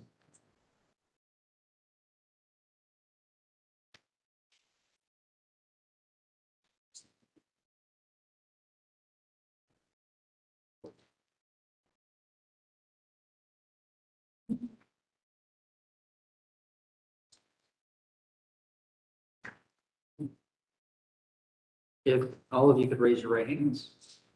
Do you each swear to tell the truth in your testimony before the commission this evening? Yes. Wonderful. Do you each state your full name and affiliation property for record? Mark Thompson, Development Director for Orange Barrel Media, as the applicant. And Black, Preservation Specialist for the team. Rich Kenny, Development Director for Orange Barrel Media. Wonderful. Thank you. Lonnie. Okay, so this is for just a billboard, installing one new on-premises billboard with a curved vehicle screen on the west elevation of the AC Hotel, upper section measuring 52 feet by 23 feet wide. To include general advertising with limited time provided for artists and community content, North Market nonprofits and tenants, AC Hotel advertising, and a local historic preservation group. Lower section measuring 2 feet high and 23 inches wide to include a media company identification with 1 inch internally illuminated first 3 letters. This is a little bit more narrow than the previous application that you saw. This application was conceptually reviewed in March, those comments can be found on page 4 and 5 of the agenda. This application will also be reviewed by the Downtown Commission. The proposal consists of 1 exterior LED billboard focused on off-premise advertising. The Short North Design Guidelines apply to the North Market Historic District in its entirety. The Short North Design Guidelines prohibit 1, on-premises signage and billboards, 2, internally illuminated signage, 3, signage over 25 square feet. The proposed billboard therefore does not meet the guidelines, being off-premises graphic, internally illuminated, and 1,171 square feet larger than the maximum allowable area for signage. The proposal will require variances. However, the planning division does not identify graphics code variances. Variances which may be required are described below, but a complete and accurate list will need to be determined by building and zoning services. For this reason, staff has requested the applicant conduct a preliminary review with BZS as soon as possible. And we actually did a WebEx just the other day with planning staff, HPO staff, and zoning staff, so we can kind of all get on the same page as far as that goes. Per CC 3303.02, this proposal is a billboard. CC 3359.17B4 further states that billboards are a prohibited use in the downtown district. The project also lies within the I-670 area of special graphics control, and provided some information there, and also a letter that you saw as part of your application from ODOT. Staff recommends, following discussion and comments, staff recommends continuing the application pending a preliminary review by BZS staff and with ODOT to determine whether the billboard would be allowed at all, because they have no variance process. What can we have your team at? Thank you all for your time. So I just wanted to sort of provide some context for where we've been since we were last before the commission and our purpose here today. We're here for a relatively limited purpose. What we're seeking today is conceptual review, feedback on some design changes that we've been through since the last time that we were here. We went through a number of different iterative designs in response to the feedback that we received from this commission, some of which designs we felt were workable, others of which were less so. And so I think our goal today is to understand more generally whether we're moving in the right direction as far as the standards that this commission is charged with applying, And we understand that we have additional steps left to take, including the variance and including ensuring this is permissible with ODOT. From our perspective, we want to make sure that the sign that we bring to the other entities that are responsible for reviewing this project, that we are at least in a ballpark of design that is generally approvable. And so again, we approach this in sort of an iterative way. One thing that's been unchanged about our application, I just wanted to quickly provide a summary on that. Our arts commitments and our content commitments are the same. We understand this commission doesn't regulate content in any sort of direct fashion, but from our perspective, what we're seeking to accomplish here is broader than the traditional billboard, which is exclusively devoted to commercial advertising for the benefit of the property owner and for the advertiser itself. So we are still maintaining the 10% minimum time commitment for art, plus all unsold ad time, which we expect to be significant, particularly in the early years of the project. We are still maintaining 5% of the time for North Market tenants to advertise at no cost. 10% of the time for the property owner to promote its on-premise business, and we provided a rendering showing how we could merge that concept with a way to show the underlying architectural elements of the building on the sign, again, in response to a conversation that we previously had at the March Commission meeting here.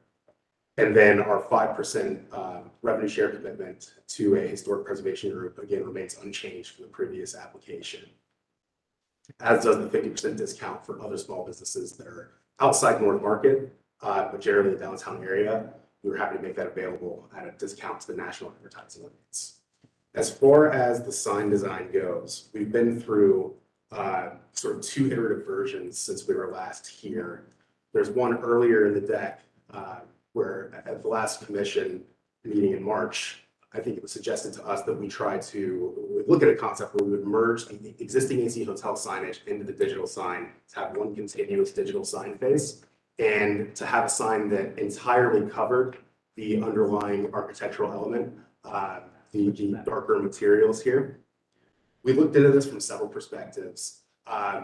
Number one, I think just from a general design standpoint, from an aesthetic standpoint, the concern that was raised with us from our advertising constituents is that there's a capacity for the AC hotel branding at the top to clash with the actual content, aesthetically speaking, as we cycle through on a regular basis, whether it's art or it's commercial advertising. But I think even more pointedly, I think there's a concern that having it incorporated in the same digital sign it implies endorsement from the hotel brand. And that was going to be a challenge for us to get the sign approved by the branding department of the hotel franchise. Additionally, if we were to do the entire thing as digital signage, that would exceed the 1,200 square foot limit under ODOT regulations.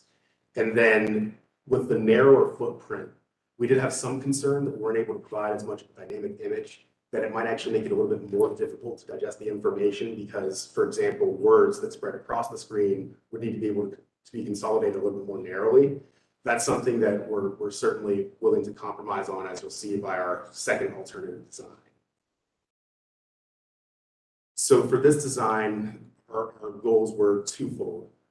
Number one, we wanted to take the feedback of the commission, incorporate that by making the sign narrower so that it doesn't spread beyond the width of that black facade treatment that's behind the sign. And then we also set out to reduce the size of the Orange Barrel Media identification placard at the bottom. And then we lowered the sign in order to create more distance between the existing AC Hotel branding signage and the digital sign itself. At the bottom end, our goal is to align the Orange Barrel Media placard with the change in color of materials. And then again, at the top end, our goal is to create space and reduce the cluttered appearance. And so overall, it resulted in a sign that is slightly smaller, but more importantly, further distance from the AC Hotel signage and mounted lower on the building. And then with respect to the variance process, our intent is to submit our variance applications for this next month's cycle. So we're planning to submit within the next week or so. And then we expect by the next time we come back to the commission, we'll have had staff comments with respect to the required variances under city code. So let's just walk through the design, so it's very clear, the design progression on the paper on the screen, so I make sure I understand what goes out here. So starting here, that sheet, we've got the original design on the left. You studied first, then this one on the right, that was for our response of taking it all the way up. Correct. From there, then you went to page 10 or page 11? Well, then it Design. shows how. That shows the architectural, Yeah, how we incorporated that yeah. element into the sign. Okay. And so the design on the right, alternative design number 2, is the current design that we are seeking conceptual feedback on. The design on the left is our original proposed design. So this is the modification. Correct. Right. Yeah. And the one before that with the AC hotel graphic as well. It's the same alternative. Okay, so this is the exact same one that I'm seeing on the right side. Yes, exactly. Yes. So I know one of the things that I was encouraged by, going back to page number 10 there for a minute. One of the things I know I kind of tasked you with was, could you, if this is indeed part of the skin of the building, could it flash back to show the pattern of the building that it sits over the face of? I like where we've gone with that, honestly, because you've done a little bit of what I've asked for is like, if this is a 21st century building, that I think is a cool concept. If I'm going to live with this fact that digital billboards are everywhere, media is everywhere, screens everywhere. What I would say though is the words AC Hotel, Discover, Modern, and Refinement though need to go away, so it's not another sign, please, for when you do this. And then secondly, I would say to you, how many seconds out of every minute would you be willing to cycle back to that pattern? Because in my opinion, if it's part of the skin of this building, it should kind of say, I'm the skin of this building, and that does do so. I mean, to me, there's a cool trade-off happening here. But what is that in the greater cycle of things? Again, I'm only one vote. I kind of like where you've gone with this bit, because you're trying to meet a little bit of where, if we're gonna say we're a 21st century building with a message. I still have to be sold a little bit more on the fact that this is truly just not a billboard signage. I do appreciate that you've listened to a little bit more to reducing the orange barrel media, assuming the width. You've done a lot of those other things that have gotten me to a place that is more considerate than where we were, at least. I still do have the same concern. Staff does bring up a valid point. Will you ever get through ODOT? I don't know. That's not our purview to worry about in some ways. But I'm also, I'm just one vote. I'd like to hear other people's opinions on it. For me, this starts to get there. We've got some other questions, and for me, at least, that have to be answered, but we're getting further. I usually approach every application with, how can we improve it? I want to look at what are the ways that we can improve it, rather than trying to find fault as to why we can't improve it. And I think in the past, support of a lot of innovative things shows that I am having difficulty with this. I look at each of the arguments. I look at, okay, it's on the edge of the district, so only people outside the district could see this. That would also be true putting a billboard on the front of the Hampton High Street. In fact, it'd be almost impossible for anybody in the North Market District to see a billboard on the front of the Hampton. You'd have to go across the street to the convention center, and then only very few people would see that.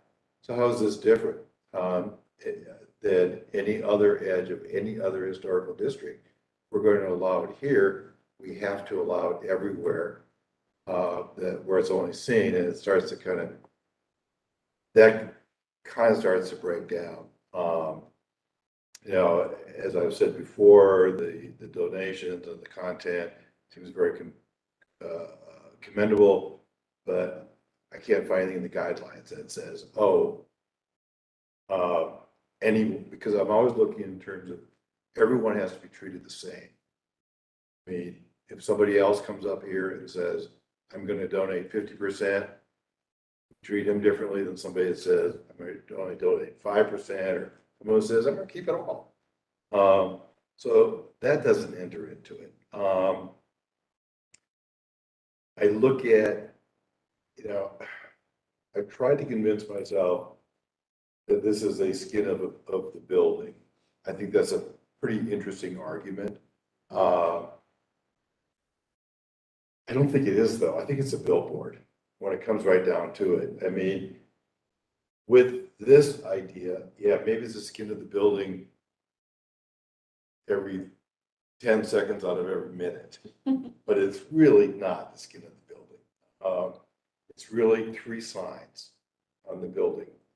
And we have to be able to allow other people that same privilege. We have people all the time that wants another sign. They want a sign on their awning. They want a very tiny sign. They want their logo and they want a sign under it. And so we haven't approved those. And we look at the size of this, certainly is far exceeding all the things. Having said that, the other thing we can consider is our guidelines. Are our guidelines inappropriate? This is a market district.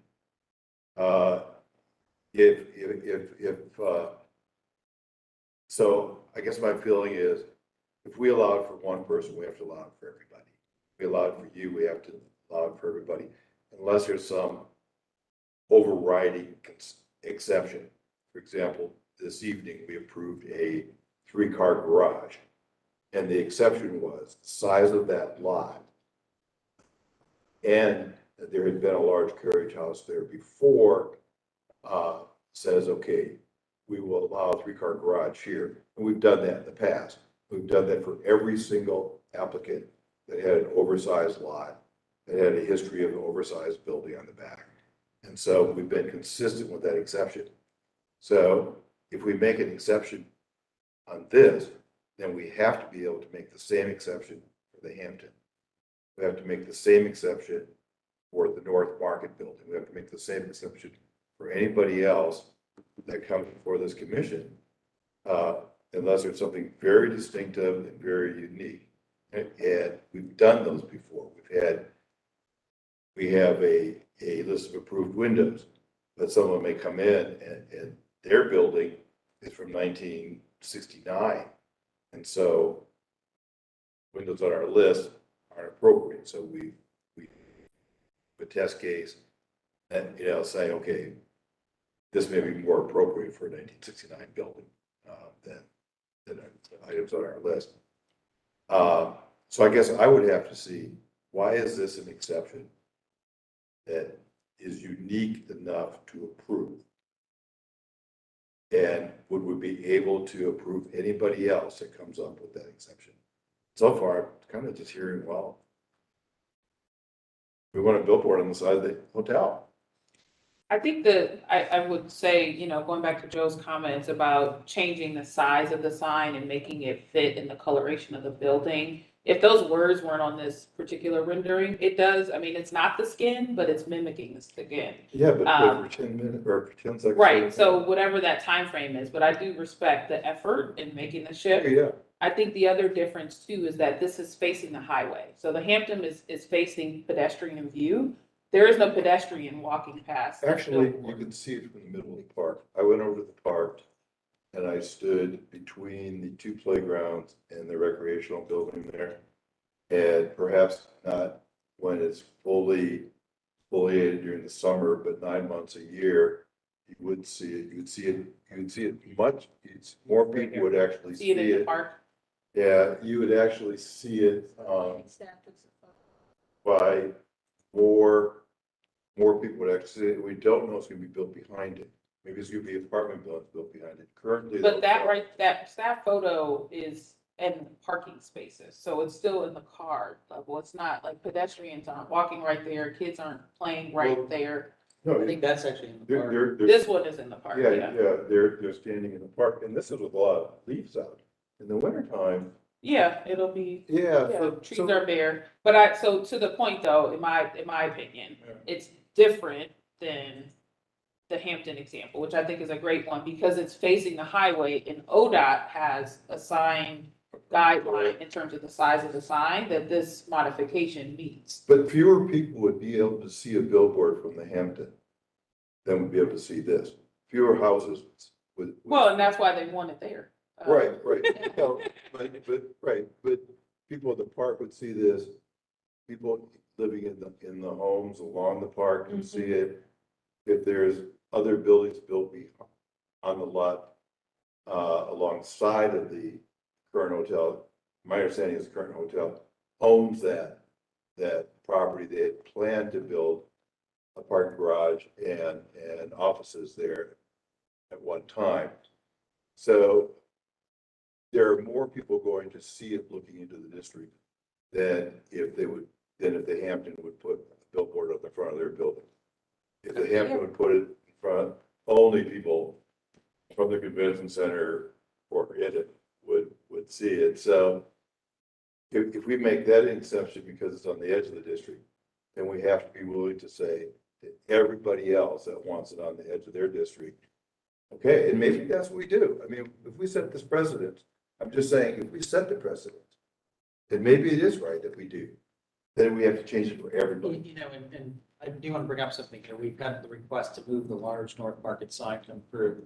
I know, different project, different topic, but you know, the most latest renderings, I think, of the North Market Tower itself, though, show a humongous sign, and I don't think we've seen signage drawings come through at all, yet their newest renderings show gargantuan signs. So I mean, I expect there's another applicant coming through, not, we'll see, you know, long from now, who's going to see a humongous sign as part of a.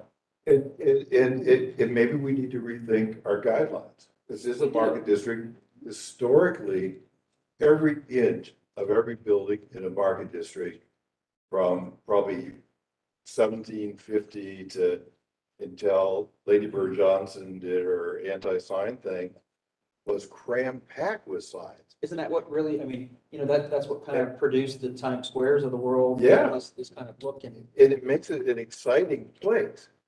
You know, I'm not against this sign per se. I'm just trying to figure out if we do it for you, What is it? we have to do it for everybody. We have to be fair to everybody and treat every single person that comes before us with the same action. So maybe it is time to look at that and say, it's a market district. They're putting a new building there. They want a big sign. We're talking about Significantly tall moving their tower. existing sign. Yeah. And they have an existing big sign and they're moving it, they want to move it to the front. You know, the Vine Street garage, maybe that needs a big, you know, but maybe the city needs to sell some stuff. I mean, it does make for kind of exciting market, you know, There's a and dynamic life there. Electronic life is weird when it comes. Yeah. yeah. Well, and I think the electronic life that they're building is part of the future of the district, which I Yeah. think is important and exciting, as you said. Right, The other thing too is that there's this art element to it too, so it's not just straight up, true. you know, lipstick ads. The issue- you know. the But there's nothing in the guidelines on that. Right, right, And that's where I do agree with some of the struggle is how do we not, judge within the context of our guidelines? It's not whether we like the project or not, it's how do we view it within the course of the guidelines? We are charged with reviewing it only by guidelines.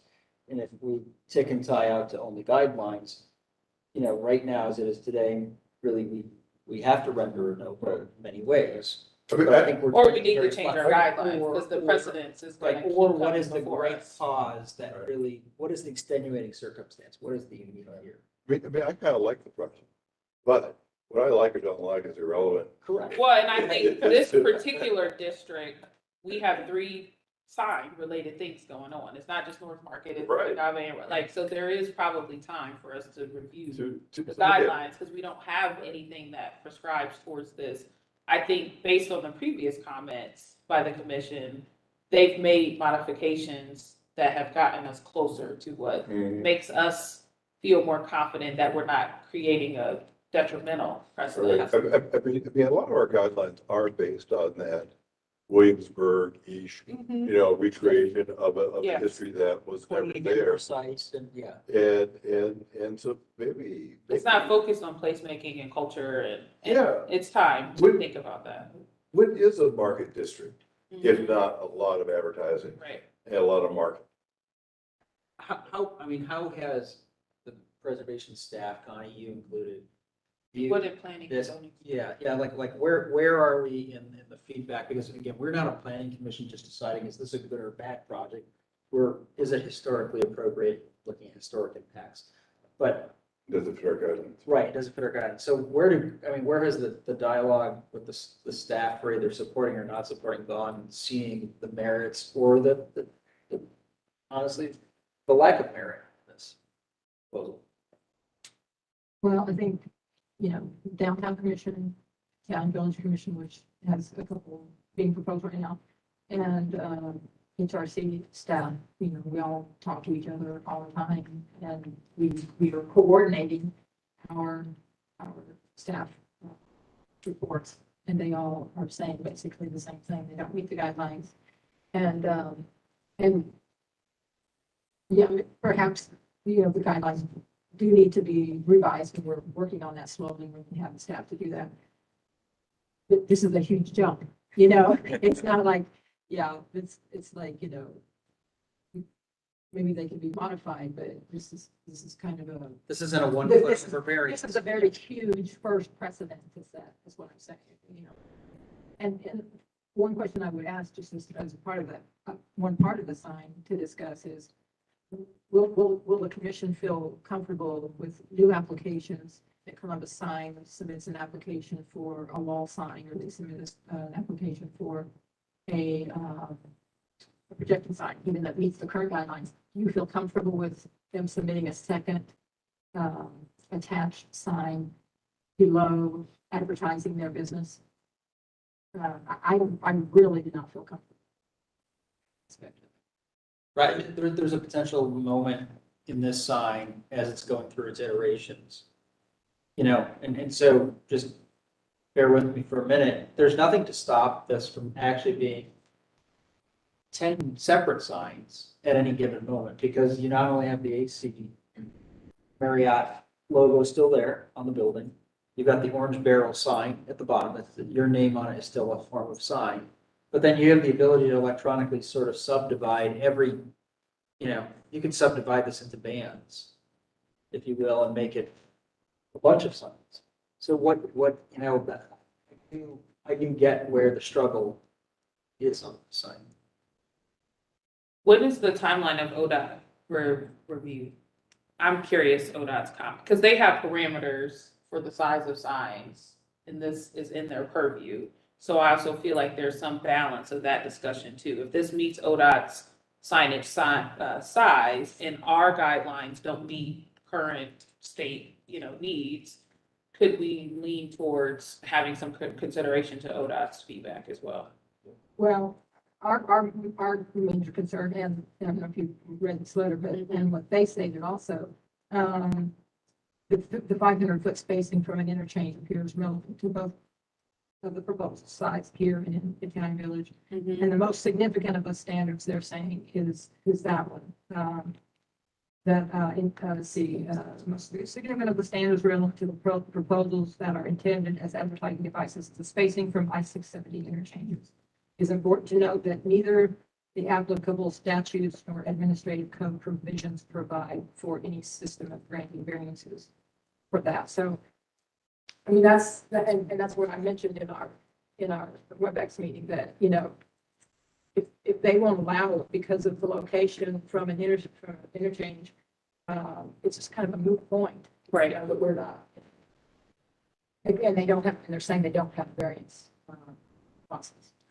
I'd actually like to give probably some time now to the applicant really to respond, hear some of the feedback.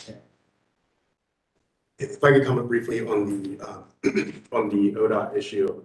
And so we've seen the letter attached to the staff report. We weren't a party to the initial communication, so we didn't submit our full proposal to them.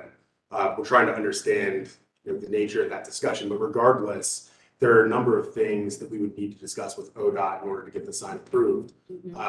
There's a measure of interpretation as it relates to ODOT standards as well. And so I know that, for example, as a matter of preliminary review, they cited the spacing question in terms of distance from interchanges. And even within the ODOT regulations, there's a number of provisions, the definition of an interchange, the measuring technique as to where from the center point of the right of way. So there's a lot of discussion that we still need to have with ODOT to understand how they'll regulate this sign. I think from our perspective, when you look at the ODOT sign permit application, one of the things they ask for is city approvals if you've received those to date. And then further, the regulations specify that in order for them to issue a permit to allow you to build a sign, they require you to submit all necessary city approvals. And so from our perspective, we had to start somewhere Mhm. to understand under all the jurisdictions that need to approve this, is it ultimately approvable? And in our experience, it's typically been better as far as the area design process goes, but also just as far as efficiency of process to start with the city that ultimately ODOT is going to look to as a checkbox on that discussion, whether or not we have our city approvals. Connie, did you send the first draft to ODOT? What was the nature of how we That got was- to this? That was a question from the downtown commission because the downtown commission is, Got it. and that was a question for them. They asked their staff person to communicate with ODOT, and that's what that staff did. And that staff person sent the first drawing, not this current one. That I can't answer. Okay. And you know, their concerns would be just different than ours. Right. I still go back to, how do we, as the applicant, you have a preservation consultant, where do, I'm going to you, Randy, how do you think this actually fits the guidelines? Well, Or justifiable precedents. I looked at both the downtown commission guidelines, your guidelines, and the guidelines developed for when Vince was here, and looking through all of that. The standards that are applied for rehabilitation always looks, and I mentioned this the last time in the March meeting, I'll read it again, new additions, new exterior alterations, or related new construction, which I'm building this into that. I'm thinking about it in that way because it impacts the historic building's face, exterior face. So, or related new construction shall not destroy historic materials. And I talked about that last time. In theory, this can be installed and removed without destroying any of the fabric. That's a really important one of the standards that applies regardless of what we're talking about in terms of a proposal. That's important, it seems to me, and I think it meets that. That isn't to say that this sign will, this graphic proposal will be, if approved, when installed, will come down in 2 years, 10 years, 30 years. That's not part of what I'm saying. I'm just saying that its removal is something that the commission always must think about. And it seems to me that there's no negative impact on the existing fabric to the building. The other piece is important that Charles talked about, or that, I'm sorry, Clyde talked about. I would submit that the Hampton signage does affect the North Market District. All along North High Street, there are buildings beside that that are listed buildings.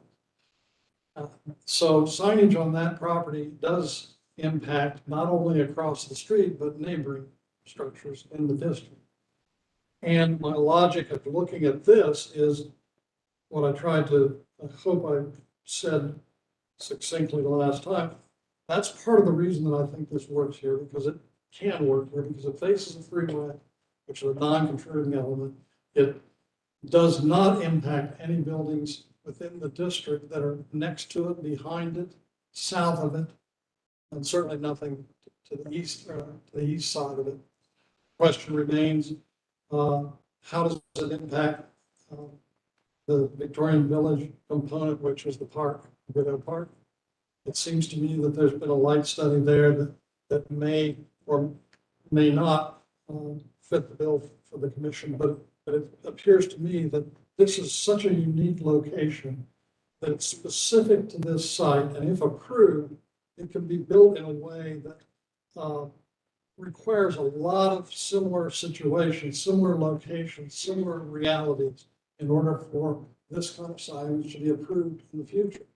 I don't think that it opens up floodgates because it's such a unique site, and if the logic of approving this is given because of its site, unique site location, I think that you can not be assured that although folks will, in fact, like you're saying, Clyde, they'll come in and want more signage like this, the reality is it's a really high bar. And beyond that, I don't think, trying not to communicate that because this is a new way of doing signage, you ought to approve it because that's cool in the 21st century. and keep trying to apply pretty strict look at guidelines and standards. I do agree. The guidelines have to change over time. Mhm. And when something's identified as a weakness or a missing piece, that doesn't mean that you walk away from it. Right. Simply because there needs to be a change. Judges do that, courts do that. As president of the environmental court, when they used to say, if you owned a building in a historic district and you didn't have it occupied, you didn't rent it, you weren't using it, the way the law was written was you didn't really have to keep it up. You could board, you needed to board it up and make it secure, but you didn't have to paint it, you didn't have to put gutters on. That was a weakness in the code. And when that was discovered with a pretty high rolling property owner in Italian Village by the environmental court, the judge fixed that in about 10 days. I'm not suggesting that you can do that, but I'm just saying that there are ways, if something's identified that's seriously missing or there's a vacancy, there are ways to fix that. And it seems to me it's not enough of a reason to say, no, the guidelines should address this, but they don't, so we can't go there. I tend to agree, and I do think it's a really unique situation, like it's facing 670. I mean, if they can meet because there's no variance with ODOT, they're either gonna get it or they're not with ODOT. And not that I mean, they need our support to get to that place, but I do feel like it's a really hard one for me to see that somebody else is gonna come in and say, but you did that. Now, I think you all talked with some of the condo members, there's a note there, but I don't know if there's and I'm looking at you, Connie, a Victorian Village or somebody, Friends of Goodale Park or somebody else that would that would be helpful to get some support of that light study on. It will be visible from some of the homes on the west side of the park. Right, that's what I don't know if that's a separate civic group than the Friends of Goodale Park. I agree that it can be installed and removed, but literally, I don't see how that affects it because you could install and remove a billboard literally on any historical building in Columbus without leaving a trace. All I meant by that, Clyde, is that's one of the standards that has to That's what apply. they- Right. But that would apply to any building. That would not make this a unique exception. That you're able to do that or not. I mean, we would expect that even from, Sure. we would expect that from a sign that's 8.5 by 11. If someone wanted to put a hotel entry. I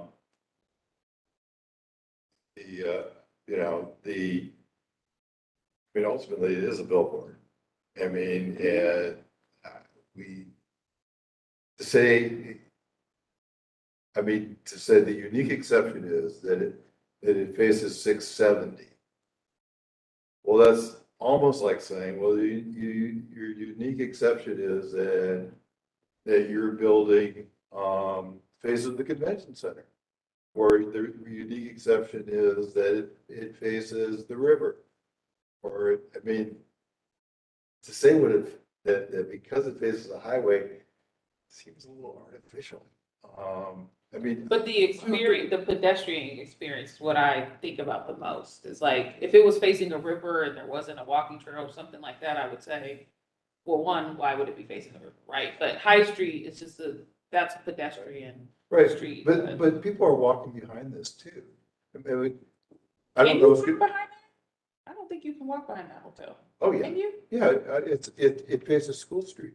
Well, what I meant by that, from a preservation perspective, is it isn't affecting historic district elements. Yeah. Where it's visible.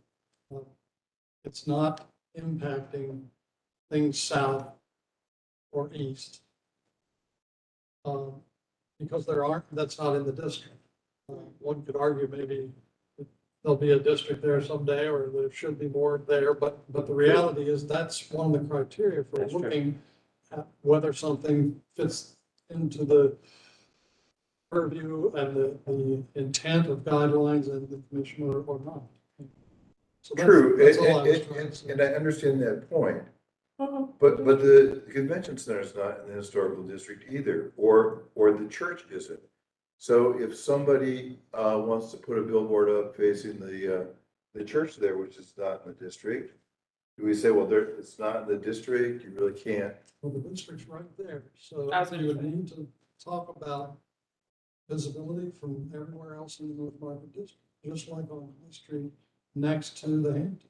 Right, Which but was talked about by but- this commission when it was reviewed. but nobody in the district would see it. I mean, I just want to be able to apply the same standard, and I don't want it to be so artificial to say, the exception is that it faces, you know, if it can be seen from a freeway, we're going to approve it.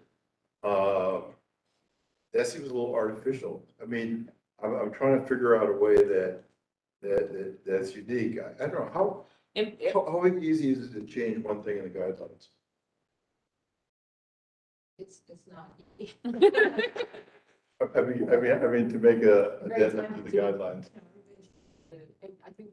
does it go to city council? Is that the time? Okay. So the staff can make edit recommendations, but we have to get it on council agenda, And I think it's even beyond our commission, it's multiple commissions have to actually approve it. right? Oh, So oh, let we- me go we don't- back to we don't this approve school our street, own- our though. own district. Well, this commission has.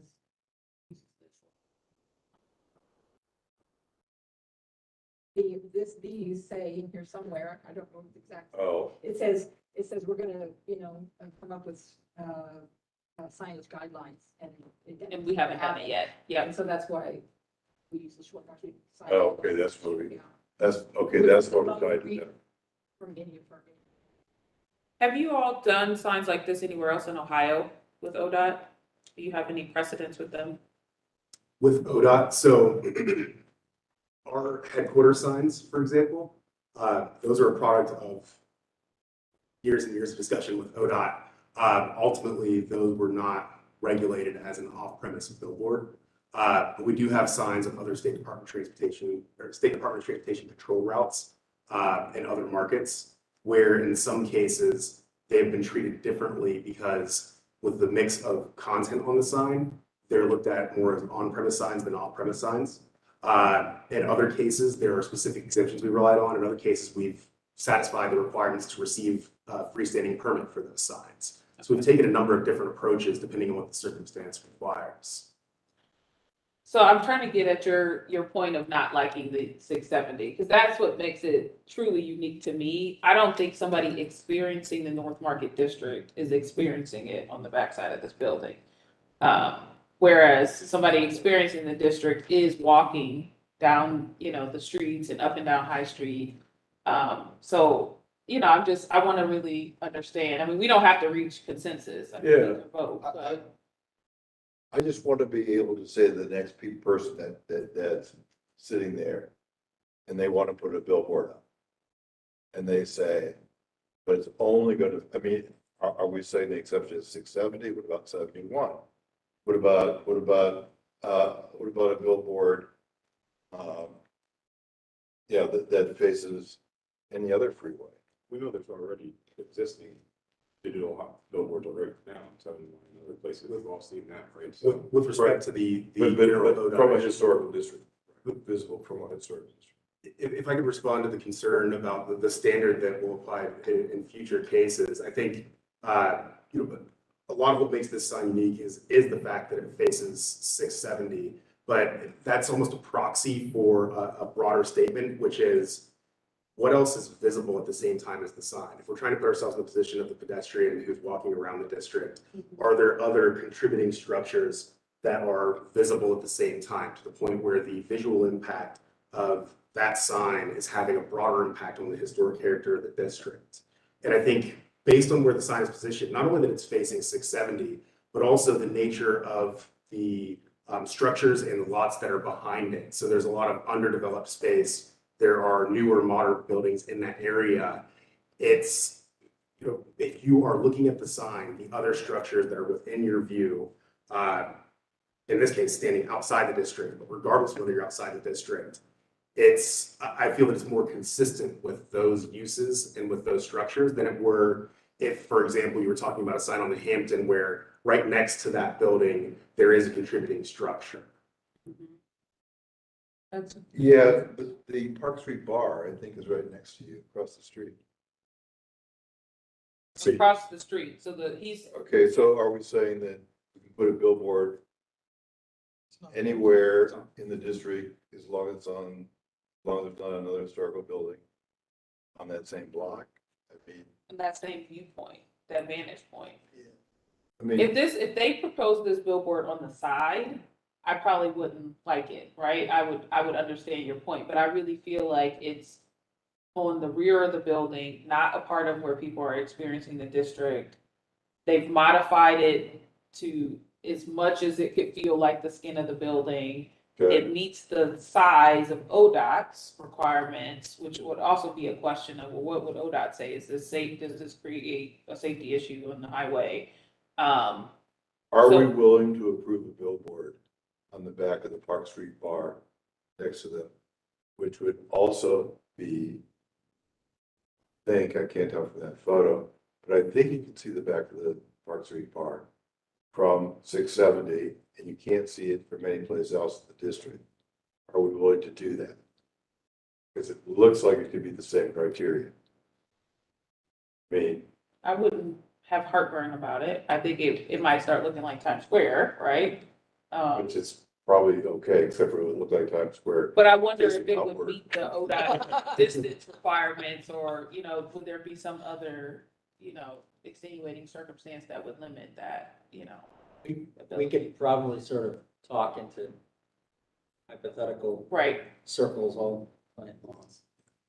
And would we allow the hotel to put a second one on, So or one on top of the roof? right. I'm trying to look at this from the eyes of, I remember when this project came through. I actually came onto the commission halfway through this project coming through. And I'm trying to think, like, in this case, how would I have viewed this? Would I have viewed this differently had this been on the original building blueprints?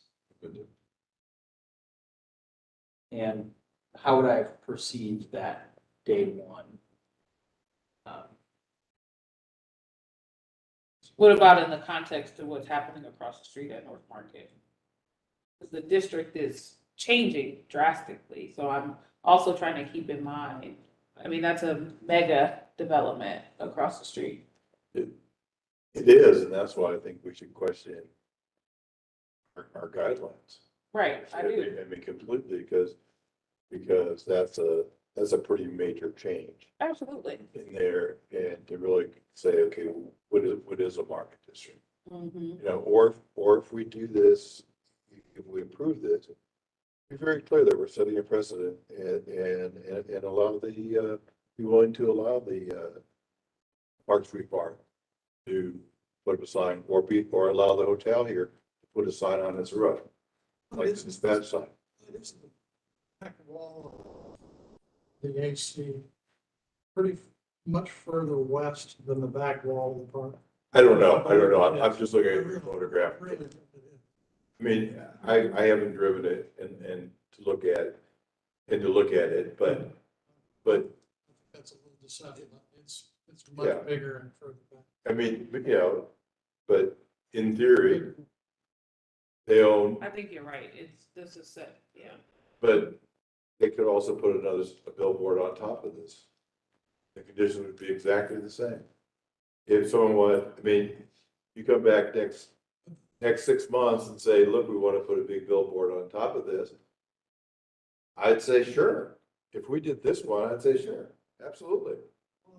Well, because it's the same condition, because it would only face 670. Right.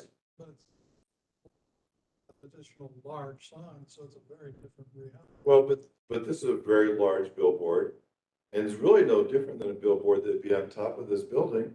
Again, it wouldn't be visible from the market district, it'd only face 670. So I could certainly, No, it I'd be wouldn't, able to though. see The it. structure on top of it would be visible. no, It's just on top of the building. if you put a sign that size, turn it the other way on top of that building, in fact, the penthouse would block it. It's not what's being requested though. No, Yeah. but the condition, if the exception is, we're approving it because, A, it only faces 670. It's not on the top of the building. Well, wait, but why? That could be- Well, actually, putting it on top of the building might be a better case, because It's invisible. you don't have to, Makes it visible from the other side, and so I. I don't know, it's not gonna be visible from the I other would side. not support that. No, Preservation. the penthouse would block it. If I could offer just a point, I understand the concern when we're talking about the hypothetical next applicant in terms of precedent that we're setting. That makes sense to me. I understand what the issue is. I think with respect to this sign, it's not just that it's, again, that it's facing 670 or about the uses that are behind it, but then on top of that, so for example, we are not covering any windows. We're not covering any defining architectural or historical feature of the Park Street facade, which I think there was a painstaking effort to preserve those elements that contribute to the district. And I think if you were to go back and try to add a sign to this building, I'm not sure that there's a place that you can do it where it's as architecturally integrated as this current design is. And I think we got to this place because we received comments from this commission and from others about the need to make it more integrated. And I think you could say the same thing to an applicant who were to propose a sign on top of the building or on the back side of a Park Street bar where there may be windows, where it may be less proportionate to the overall structure, where that structure isn't quite as modern as this one is. And so I think that when you look at the sort of the total sum of factors here, I think there's a case that you can make where it's a unique project that isn't going to set this precedent where you're going to have a million more of these signs coming in right after the fact to put them on any building in every building or any place on it.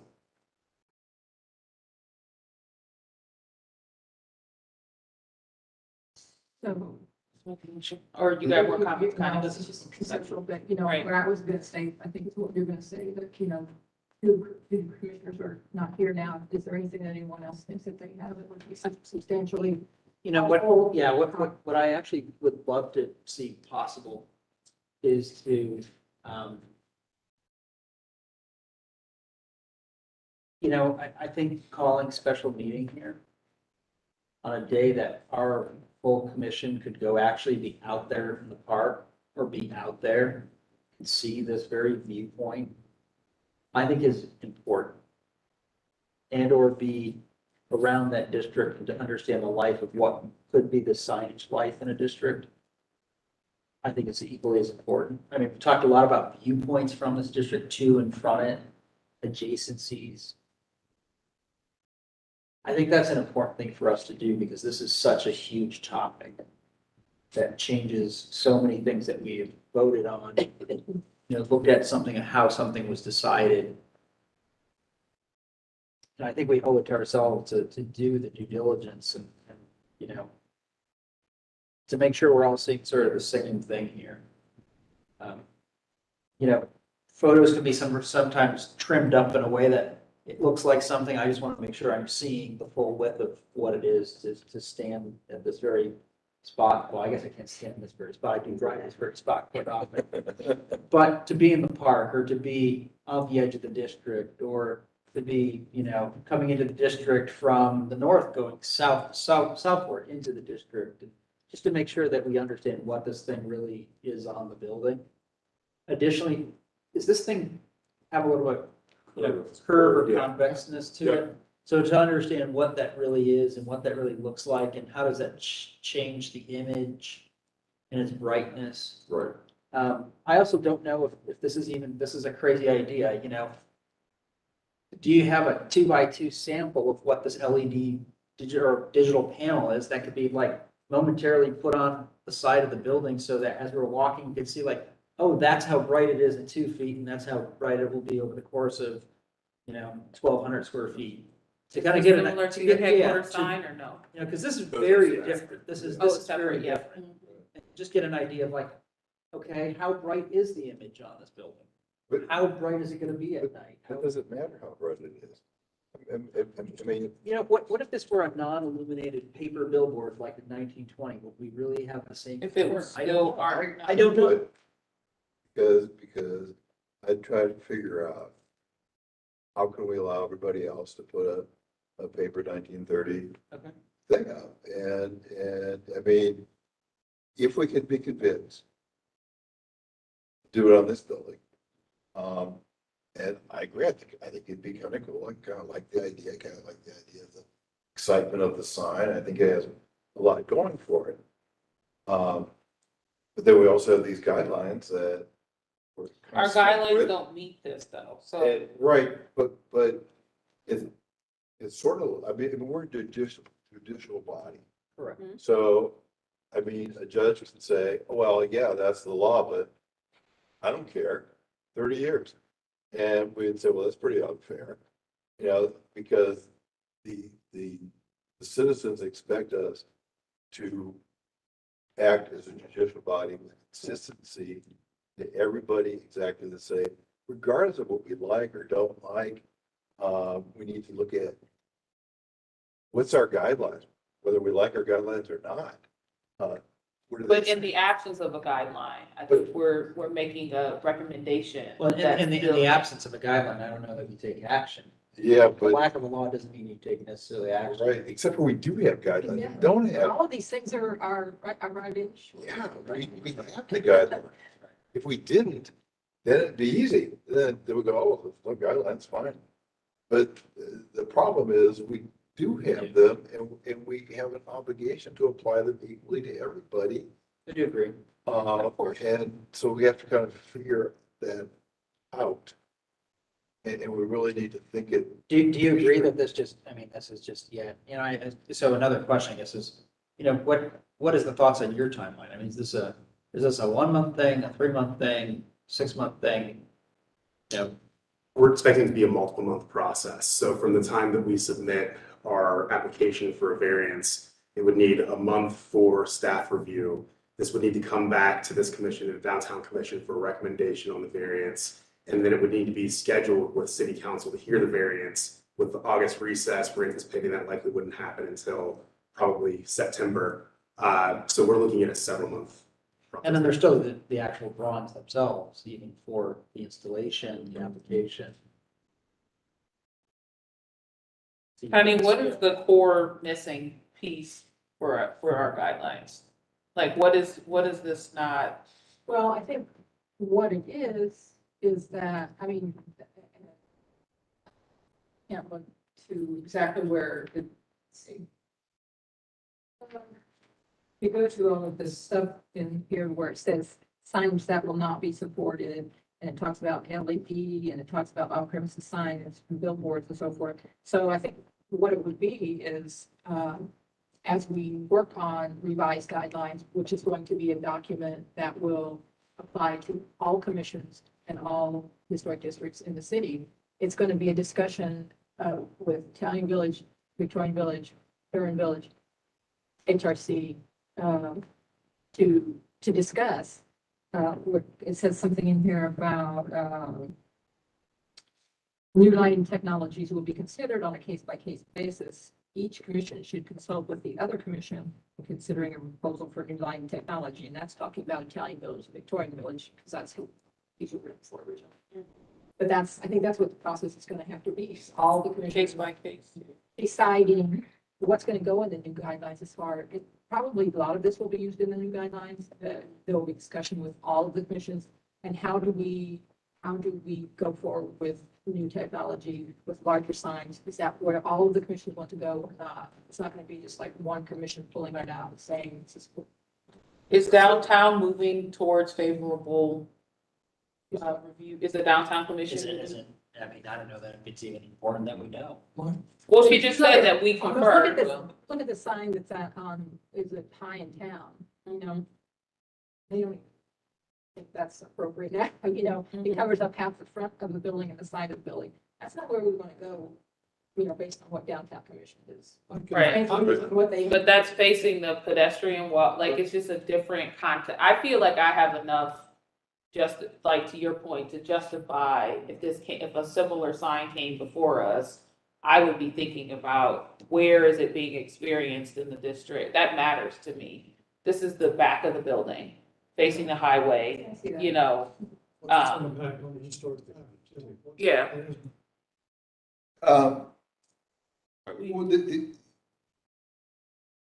guidelines, so basically you're saying that if they revise the guidelines would be the same for all the historic districts, which doesn't make a lot of sense Well- because Brighton Road is, for example, would be, No, there will. well, LED, it will but be- on I a mean, case by that's case a whole basis. different Yep. discussion, but it will be based on what's appropriate for each historic district. What's gonna be appropriate in, Victorian Village and Italian is gonna be appropriate for the village. So that. But would be- commissions talking to I mean, what I heard, commissions conferring with each other Yeah. on a case by case basis as it pertains to LED signage matters in this Or case. whatever, is coming in the future. Right. How all the commissions. Yeah, you guys have presented this concept to downtown? Yes, I thought I could read to you from my own notes from the meeting on March 24th. One of the commissioners indicated no preservation issues of concern being raised. The location of the installation is very important. Should, Right.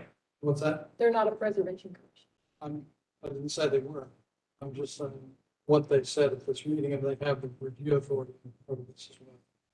So I thought maybe there would be. No, go ahead, keep reading. The location of the installation is very important, should be centered on the north bay of the west elevation, as wide as the building bay, express support for the installation. Another commissioner said, recommended centering it in the bay. Only issue of possible concern noted is the scale. Recommended checking on the Chipotle garage sign decision that they had made. Another says, always concerned with decisions and their consistency, but this may be an exception. These are quotes that when I take notes, I try and be pretty literal when I think it's an important comment. May represent, quote unquote, a higher purpose. So one of the commissioners are looking at this as a kind of unique situation that they need to think about in another way. One commissioner said that they thought it was great, that's in quotes, doesn't impact the historic buildings in the North Market Historic District.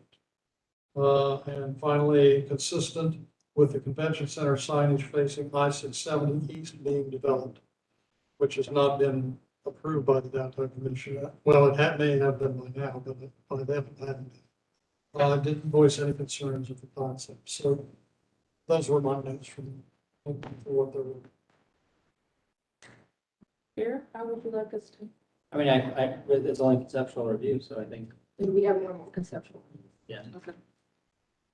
Thank you all. Yep. I'd just like to say, continuing this dialogue is a good thing. Yep. When possible. Yep. Next steps, Connie, Thank you, Connie. for we're open to meeting. recommendation. Yep.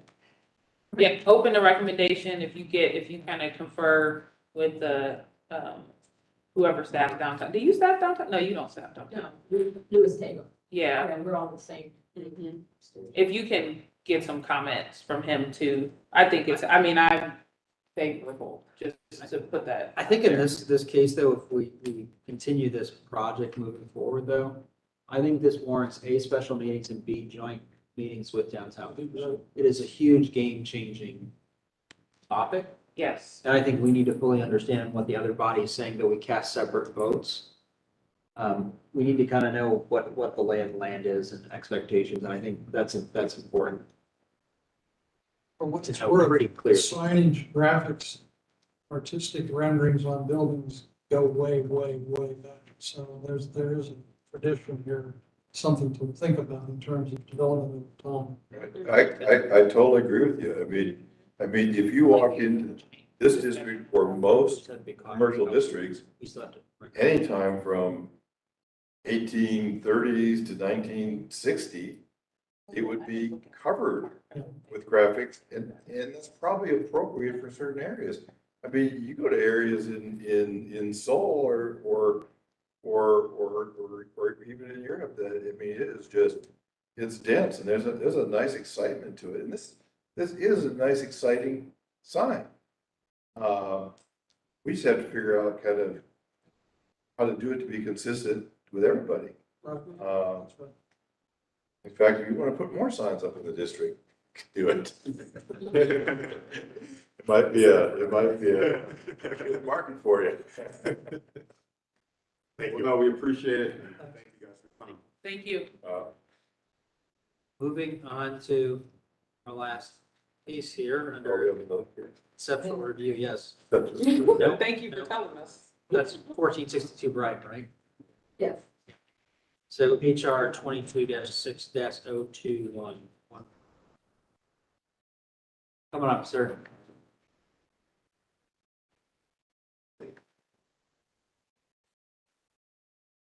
Thank you for your patience. It was a fascinating discussions. Welcome. Really, When you're ready. that's a meeting period. Okay, we'll just, for the future, it's up to the commission whether to accept that, generally we don't accept. Yeah. This is hot off the press. This is a structural report. You can And just unclip it. Oh, yeah. Or one set. No, There's more than one set, just. I just love reading treasury reports. They always tell me everything's wrong.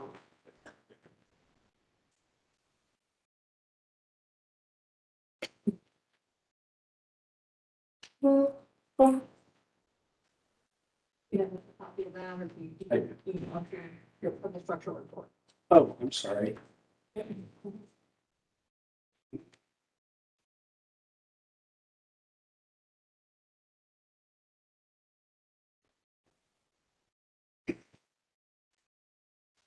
Okay, so can I have you raise your right hand?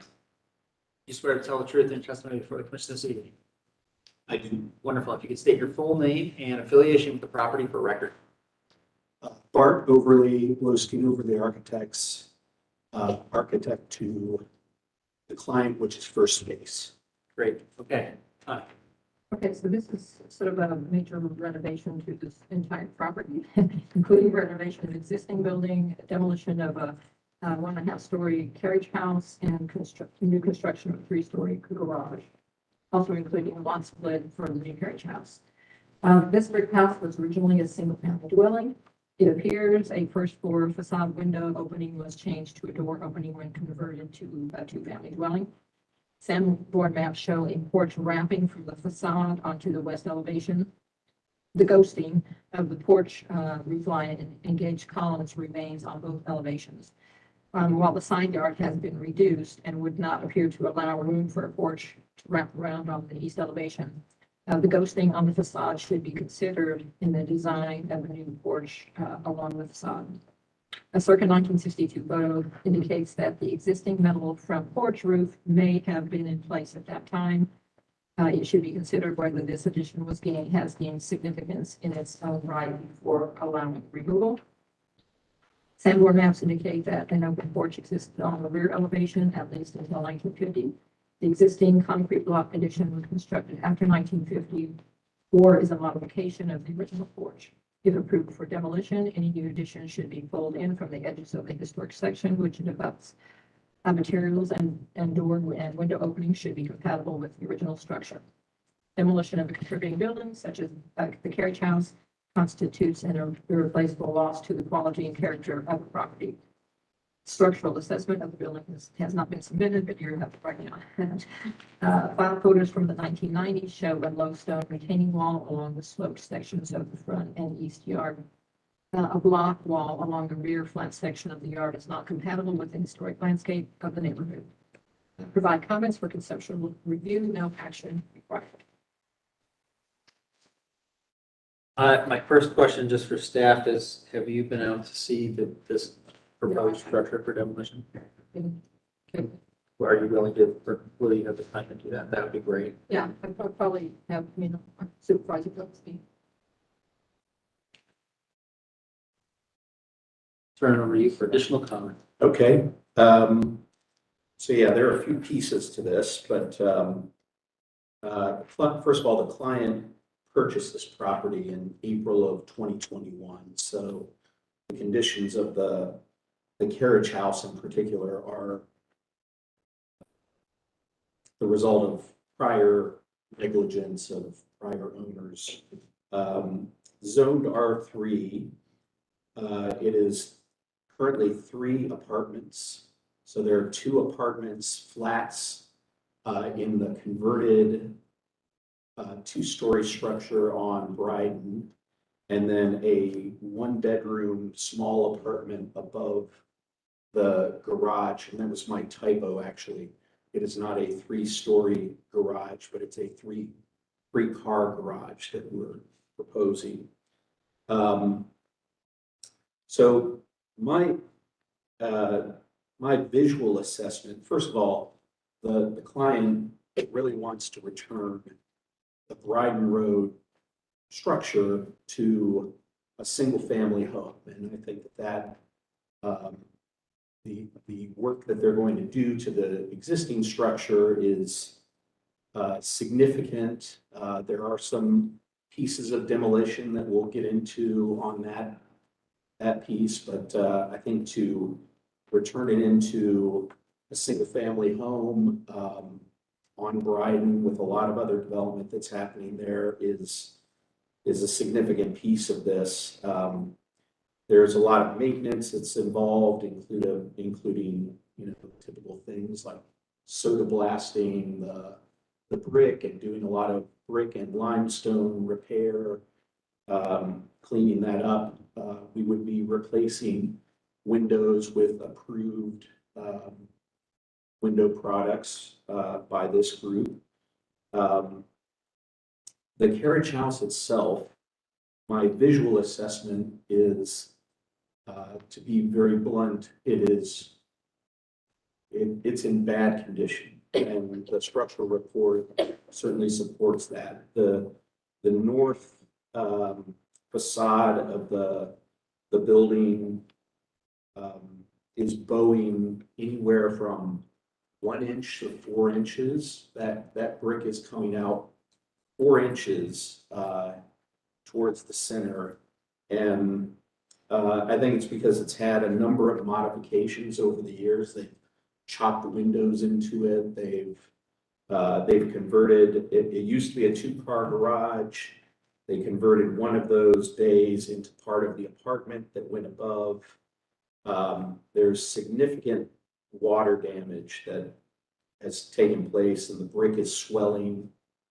And so, the client is obviously interested in developing the property and gaining more use out of the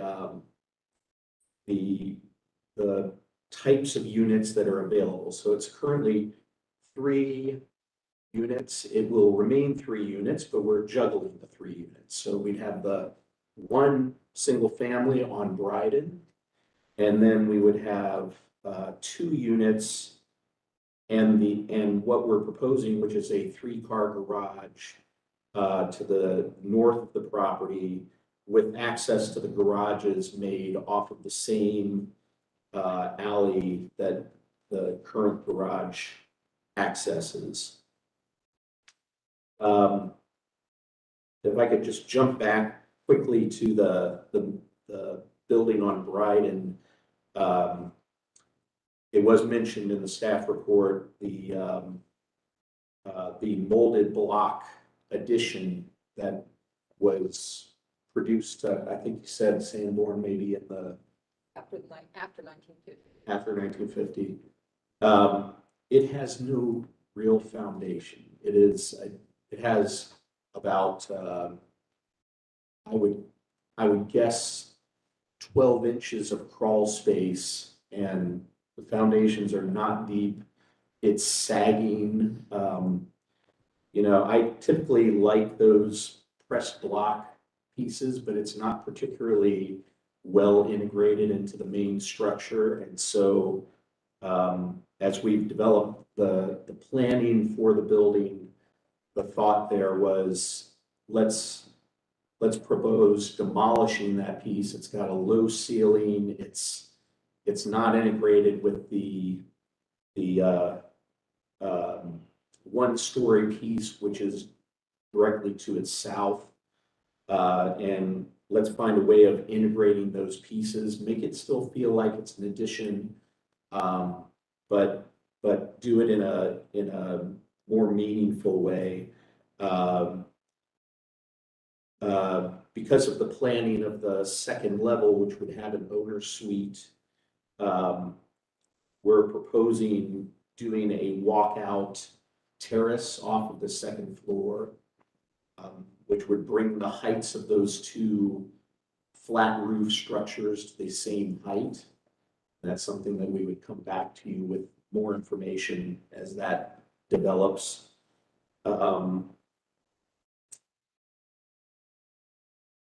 I think the last piece, okay, so another piece which I was here for the chimney discussion, so I'm aware of this. You will see in the center photo on the first page, a chimney which is roughly in the back third of the building. There are 3 chimneys on the Brighton Road structure. 2 of them are on the west side and they're prominent from Brighton Road.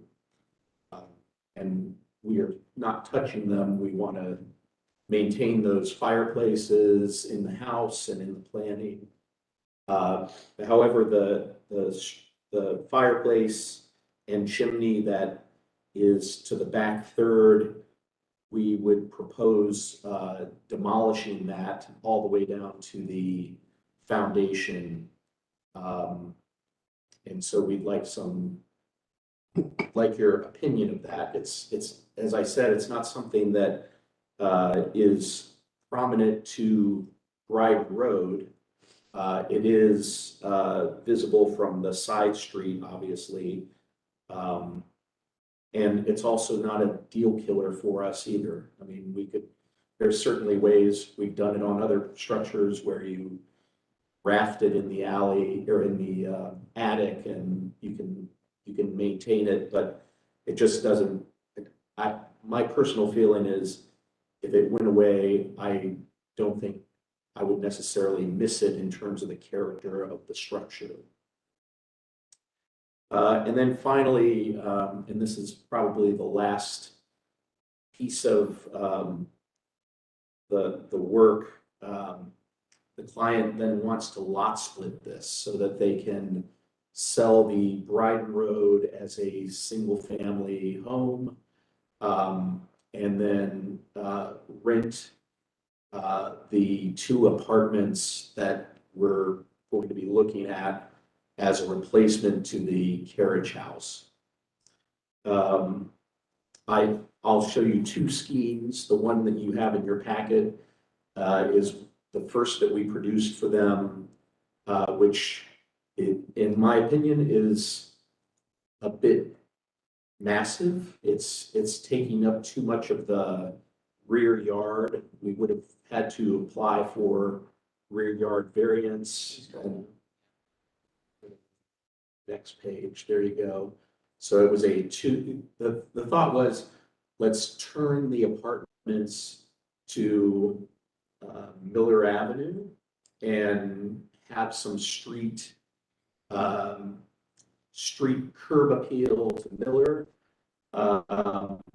where one of the units would get a rather large roof terrace over the garage and the other unit would get a small projected balcony. But in our new analysis, we thought if we're going to propose the demolition of the carriage house, why don't we try and find a way to make it feel a little more carriage housey? So what we did in the sketch that I've provided today is we actually pushed the entire footprint of the building 15 feet to the north. So the garage stays exactly where it is, but the footprint moves 15 feet north, giving us more rear yard, saving the tree that is existing, and also drops the overall height of the structure from 27 feet to about 20 feet. So it's taking taking it back to the 1.5 story scale, although I feel that the townhouses to the immediate north are more of a two-story scale, but it definitely, the thought is that we can accomplish the same agenda, but do it in a way that is more cognizant of the fact that it replaces a traditional carriage house and the scale of that carriage house. So that's sort of the overall.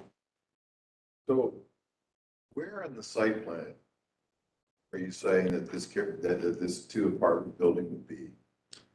On the site plan, Keep going, because I think the other thing is. that's For the example, east like, look up elevation. that right there. Like, Yeah. it's in lieu of this structure. That's right. That entire page is replaced there, so. So you can see the size of the scheme, the east elevation versus what we're showing you. So are you then still proposing a 3-car garage? Yes. In addition to this? So I take it, this is a unit, and then there's a 3-car garage? No, the windows in the brick piece go into the garage. Oh, this is the 3-car garage. That's a 3-car garage with apartment above. Okay, so the apartment's in the attic, and the other apartment's here? No, the apartment is first floor, the white part that you just pointed to. There's one ground floor and one second Yes, floor unit. it's like you're gonna have a high lofty They're small. living space. Like this is like a 1-bedroom or a studio or something. It might be a type 2-bedroom, but yeah, 2-bedroom, 1 bath. Okay. But they're L-shaped in sections. Can we even go back before we get to the conceptual review of the drawing? Let's talk about the demolition of the original carriage out. Yeah. Sure. So is this occupied right now, the unit in there? We could get in there. I'm I asking, believe is they it have a occupied? tenant in that So- building. Knowing that you have a tenant here, and then you send me a report that says it's structurally gonna fail tomorrow, you realize what that's really saying? I do.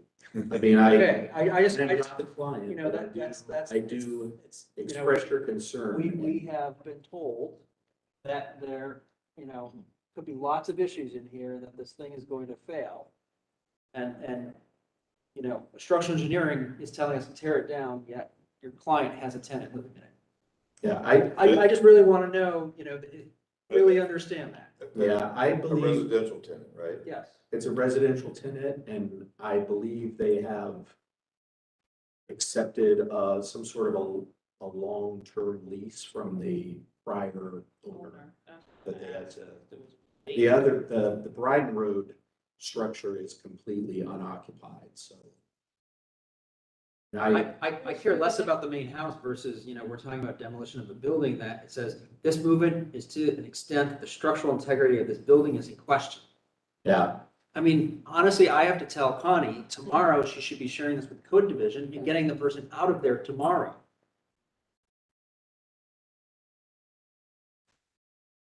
Which if they purchased the building under the contingency that they would accept this tenant, that was one thing. But then if they get a city order to vacate the tenant. I don't care when they. Right. when But they also approach- didn't get the structural study prior to acquiring the property, it sounds like. Correct, but Right. I would say that, they knew this as of June 30th, 2021.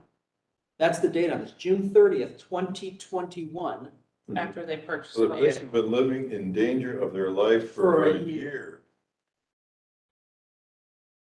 And so, wow, That this could fall down, like structurally is Yeah. not safe. any moment. Yep. We have to do our duty as well. Are they already working with the tenant and letting them know their plans to repurpose the site and move them? I couldn't speak to that. We haven't Okay. had those. I'm not their attorney, so. Right. And I'm not asking for the reasons they are. Yeah. I'm saying if they're making plans to, Yeah. And you Where did, they would by the like way, to you demolish. did tell us your tenant acquired, or your client acquired this when? April of 2021.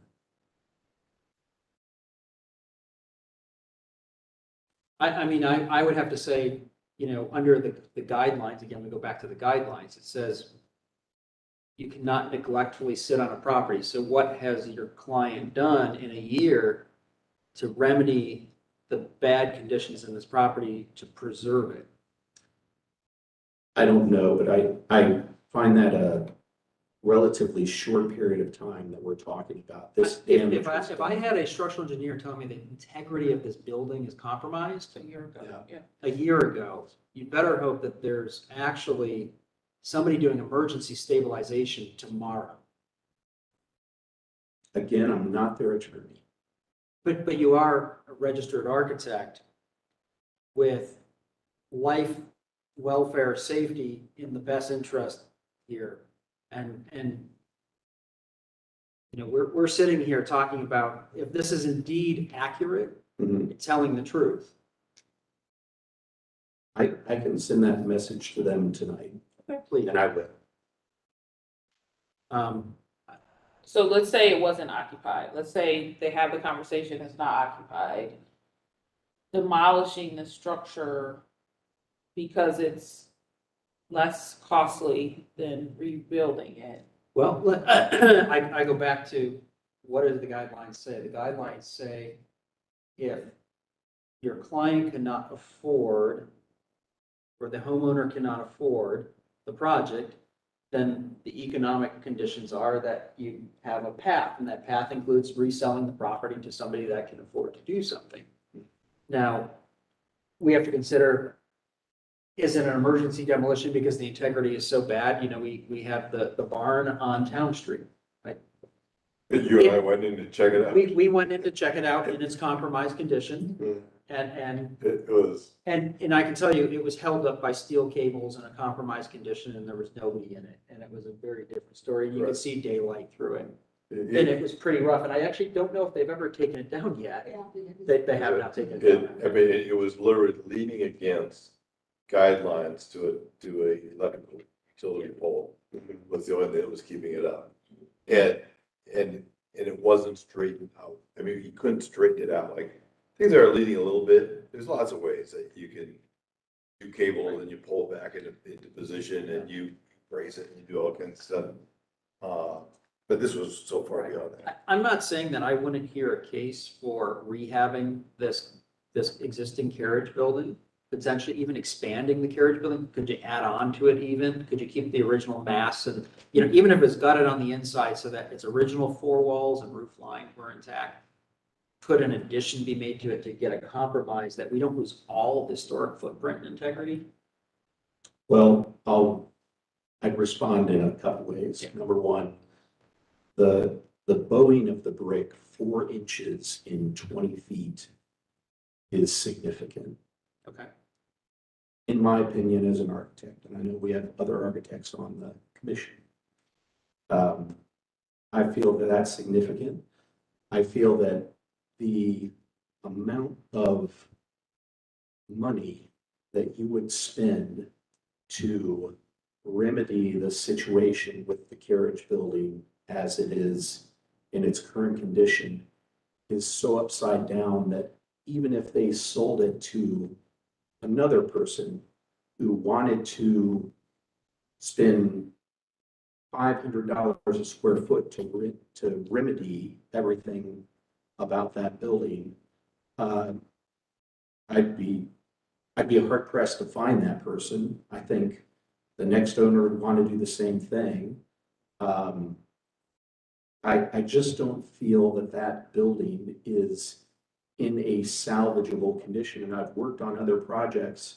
You know, I'm on the East Franklinton Review Board, and this week, the city of Columbus tore down the most significant structure in East Franklinton, the first apostolic building. I was opposed to it. It was salvageable. You may find, if we were asked, we might be opposed to that too. Yeah. In fact, there's 2 members on this commission who are opposed to it. Yeah, We- and that really angered me, because it was so significant.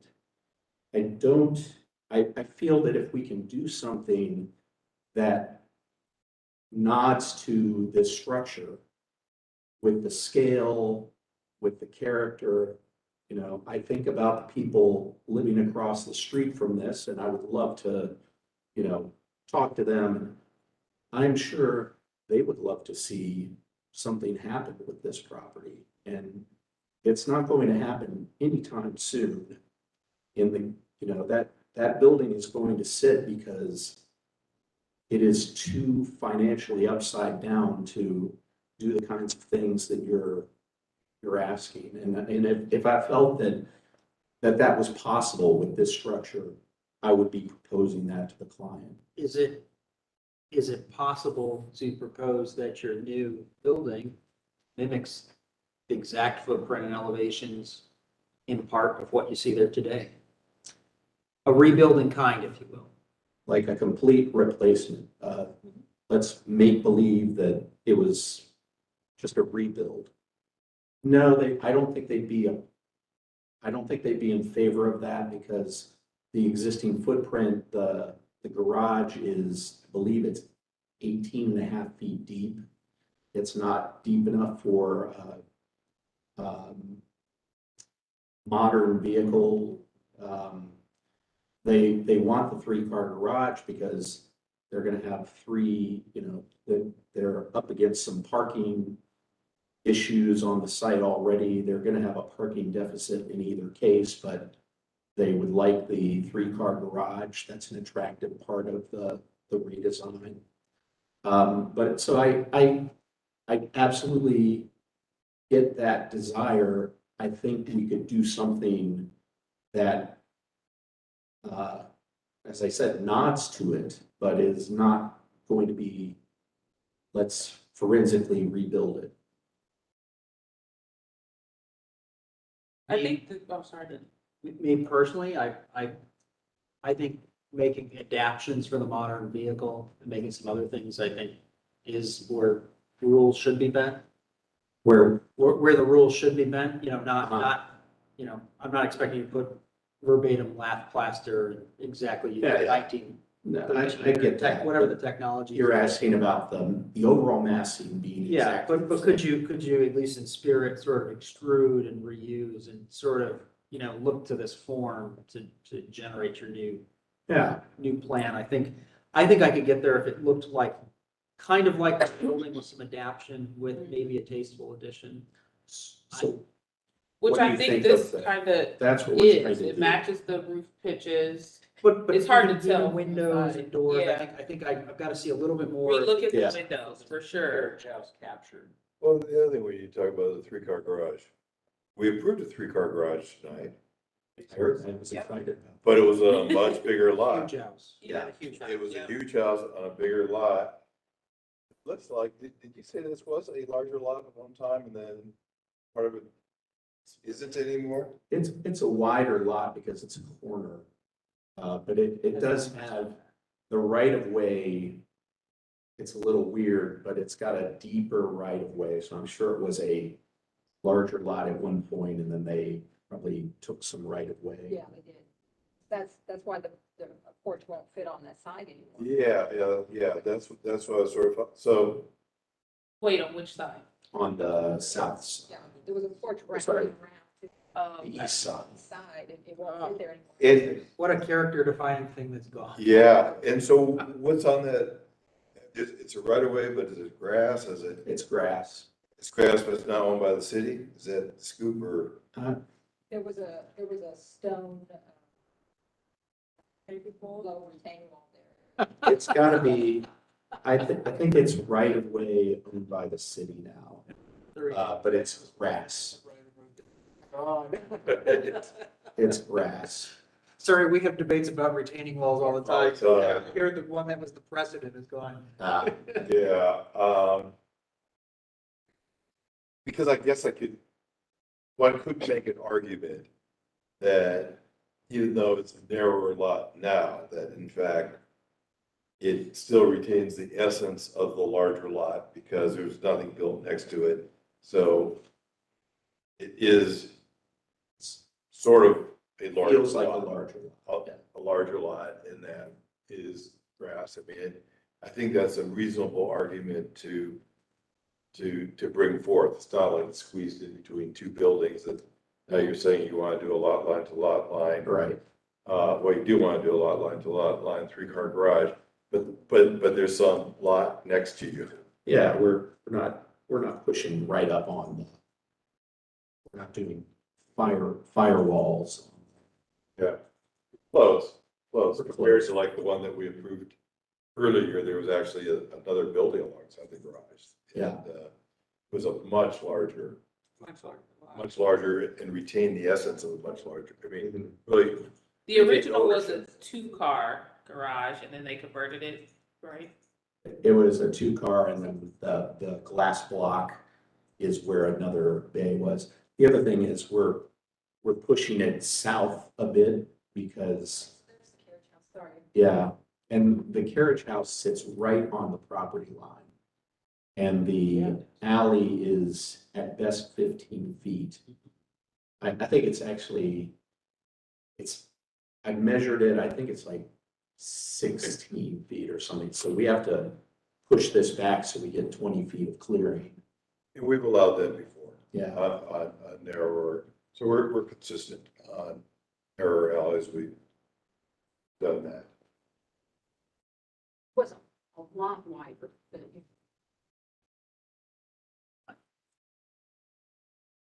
Because you can see that back addition that's still there is where the front porch was.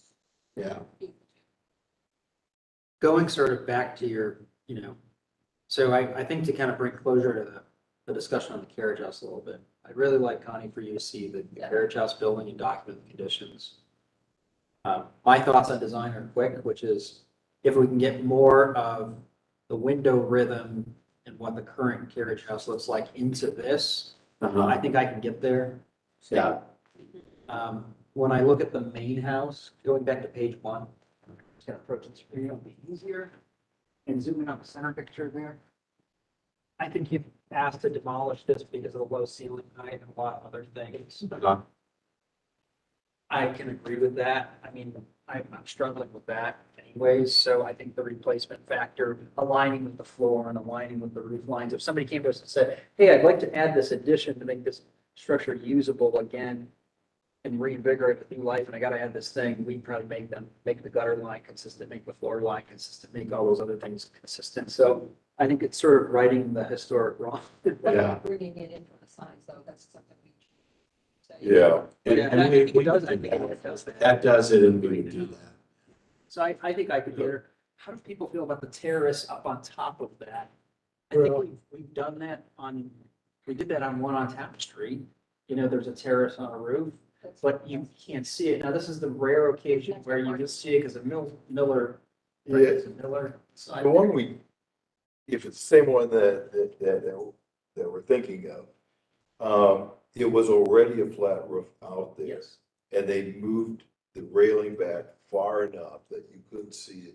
There's a knee wall of the cornice too. Right. There was a cornice and then they moved it, they moved it back, I think, even further.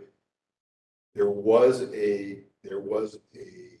already an opening the size of a door up there, so they didn't change any of the openings. They made a couple of steps down.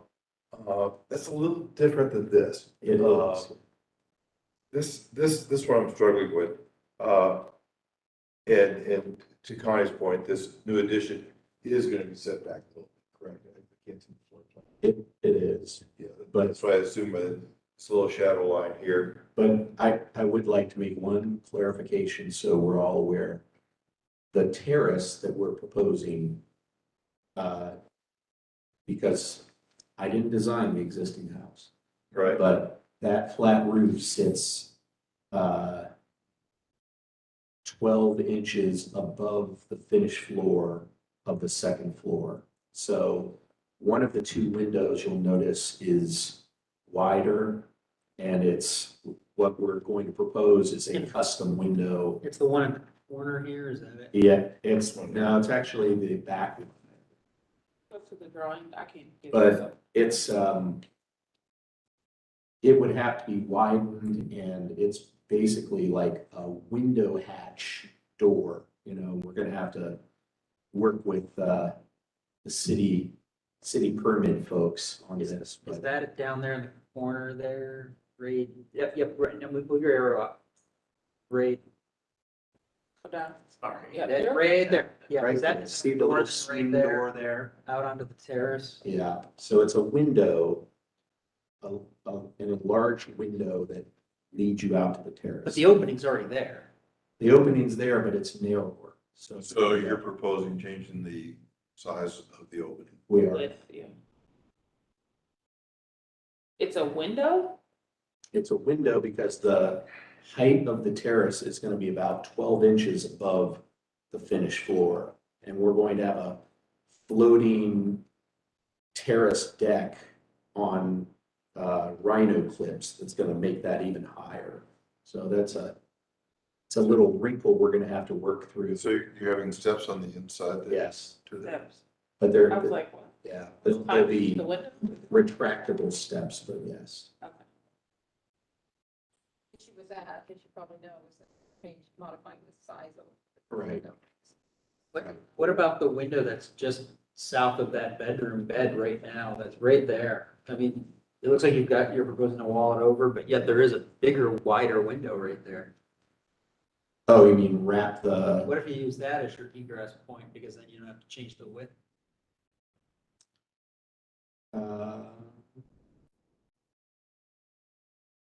we could look at it. Yeah, we could look at it. But I think what it would do is it would make a covering for a partial covering for, I mean, the back of the house, we're moving windows. I mean, we're moving openings. So we have a slider, if you see You're then proposing to cut those 3 windows in on the back even, off that bedroom. An elevation of the back? Or drawing I it don't back? think we have. Okay, well, that's something you gave us. So like what Yeah, I'm, those what I'm windows seeing is here there. is plans that was right now is, and I look at the photo that's there, I'm reading this back, going back to this. Is that these 3 windows are, Yeah, I think they're widened, or we're gonna have to meddle with the, what I would say conceptually is I think we need to have you go read the guidelines and understand, like, we grapple with this issue on widening window openings a lot. yeah, It's usually not a favorable outcome, put that on the back. including on the back unless we've had justification. Especially on this one where it's, it's on a side street too, Yeah, and it's brick built, so well, that would be effective. yeah, we'll go back. I mean, we'll look at that, but I don't think it's not a killer for us. I think we're trying to get more light into the, modernize the building where it was not visually significant to the streetscape. I don't know how other commissioners feel, this window that's in the corner, based on, again, looking at the photo. I noticed when looking at the photos, you actually can't see the bottom sill of this window. Would that be one that we could say that in the repurposing building, that might be the case where maybe you could drop the window sill to make the door possible because you simply can't see it from the street? I think that's a valid argument. We've not always accepted that argument. So we need to have a really clear reason why, and we can apply that again and again. Yeah. But it seems to make sense. Healthy debate to try to get, look at all sides. Yeah, Is it and- possible that we can still approve something? I will admit the terrace piece is soft for us right now. We kind of conceptually worked it through, but we've got a lot of work to do with that whole piece. I mean, if we know we can integrate do the small demolish piece of the molded block, and we'll figure out a way to. I think most people kind of, they're probably really kind of.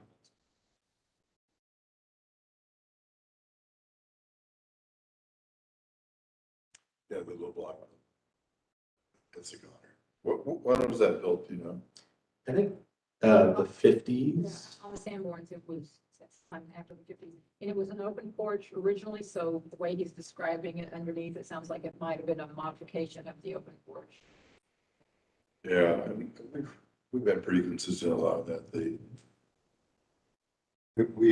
We allowed even some later additions to be torn off of another building to make it work. We'll definitely salvage those blocks though. There's a market for those. Like I said, I'll figure out another place to use them. I think it would be important to the next step of this process is getting good photos of all sides of this house. Okay. And making sure clear drawings of all elevations. Just tell us, like, here's it existing, here's what I'm proposing infill, here's what I'm proposing alteration. I think that's a clear dialogue that should happen. I think less is more when it comes to dealing with historic fabric. Okay. And I should also say, we presented all of this to the NEAC, which is when we found out that it was kind of like dually reviewed. So that's, I think Us it should have first come and here then first. or and then- or is there a I precedence of mean, the they board? only make recommendations really, then Yeah, and then they do review, demolitions. Okay. So, I don't think it really matters. okay. Their process can be many meetings and many people. Yeah. And It takes. I'm very familiar with It takes a while NEAC and to- area commissions. I just wanted you to say that out Yeah, loud. try for to his just benefit. go to them as soon as you can. So go back to them next and then, What do you need to go back to them for? What have they? well, Did give you they feedback? said, go talk to Um, historic resources. Yeah. So, I mean, should I just, I think this is act the on body some of you need these? to go to. I don't know, and you're not applying for any development variances, Yeah. any, Yes. so this is the body. Yeah, yeah. Yeah, well, But, They will have a variance that comes out. yeah, you'll have to go to them for the variance. you so know. we'll come back to you and dot our i's and. Yeah, come back here. That's a later. I think it would be wise to get through the conception. My suggested process would be is get through the rest of conceptual approval with us to this next level, Yeah, then go continue with their path and their variances, and then that way, when you're coming back for the full approval of construction documents and those kinds of things, you've already been through them then. yeah. Okay. It's gonna take a little while, because if I need to go out there, we need to go out there. Because you only have like a week to submit new drawings, so if you come back next month at all, I it's gonna be. think we'll come back it'll be- to, it's okay. Conceptual maybe, but I want to make sure we have everything. Okay. And I will find out and let you know if, I mean, I'm not entirely sure that they have that occupied right now. I just have not been in that building and I've been in the other. It's just our duty Yeah. to raise that red flag, I feel. The last other item, I think, was demolition of the chimney. I know I personally would be against that, given the view from Miller. And it is a significant sized chimney. And the Brighton Road homes are so special because so many of them have multiple chimneys. Mhm. I think that's really, in my mind, a character defining feature, especially given the size of this one. It's not even small. It's got some nice little detail. The only time I can remember where we allowed any chimney to no longer exist was on a downtown building in which they were removed and they were all kind of along the parapet of one side and there were some further in. Yeah. And we then required them to rebuild all the chimneys all along the side. And I think there was one that was far into the interior next to the other building that nobody could possibly see from any angle whatsoever. It was a flat roof. Mhm. And we didn't require them to rebuild that one. But when they removed them, I don't know how many chimneys we've had them rebuild that have been removed, both in homes and in Correct. other structures. So I can't remember of a single time when we've allowed. If we were voting on, things like the Ohio State project, I would have really struggled for myself to give a render of a yes vote to demolish that big smokestack chimney. So That item is lowest on my list. Okay. So we'll Okay. keep it. You can tear it all out on the inside. We will do that. Yeah. right. Figure it out. take care of that. What I would say is if you want initial feedback, you can often during this process get initial feedback from Connie. We do have our business meetings on something like this. If you want to have things on the business meeting agenda for feedback, if you even attend that, hear the feedback. We don't have the interactive session, but we do give the feedback. Okay. I think it helps these processes go a little quicker. Yep. So That's you great. had to review all 18 things then? That were, because 9 were taken off. Right. All right. Well, Any other questions? I do not have any. Thank you all very much. Thank you. Great. Connie, is there anything else on our agenda this evening? Everything else. Nothing. Like I'm going to dinner. Nothing under old business and no other communications. I would entertain a motion to adjourn. So moved. Second. Motion and a second. We are adjourned here at 7:17 PM.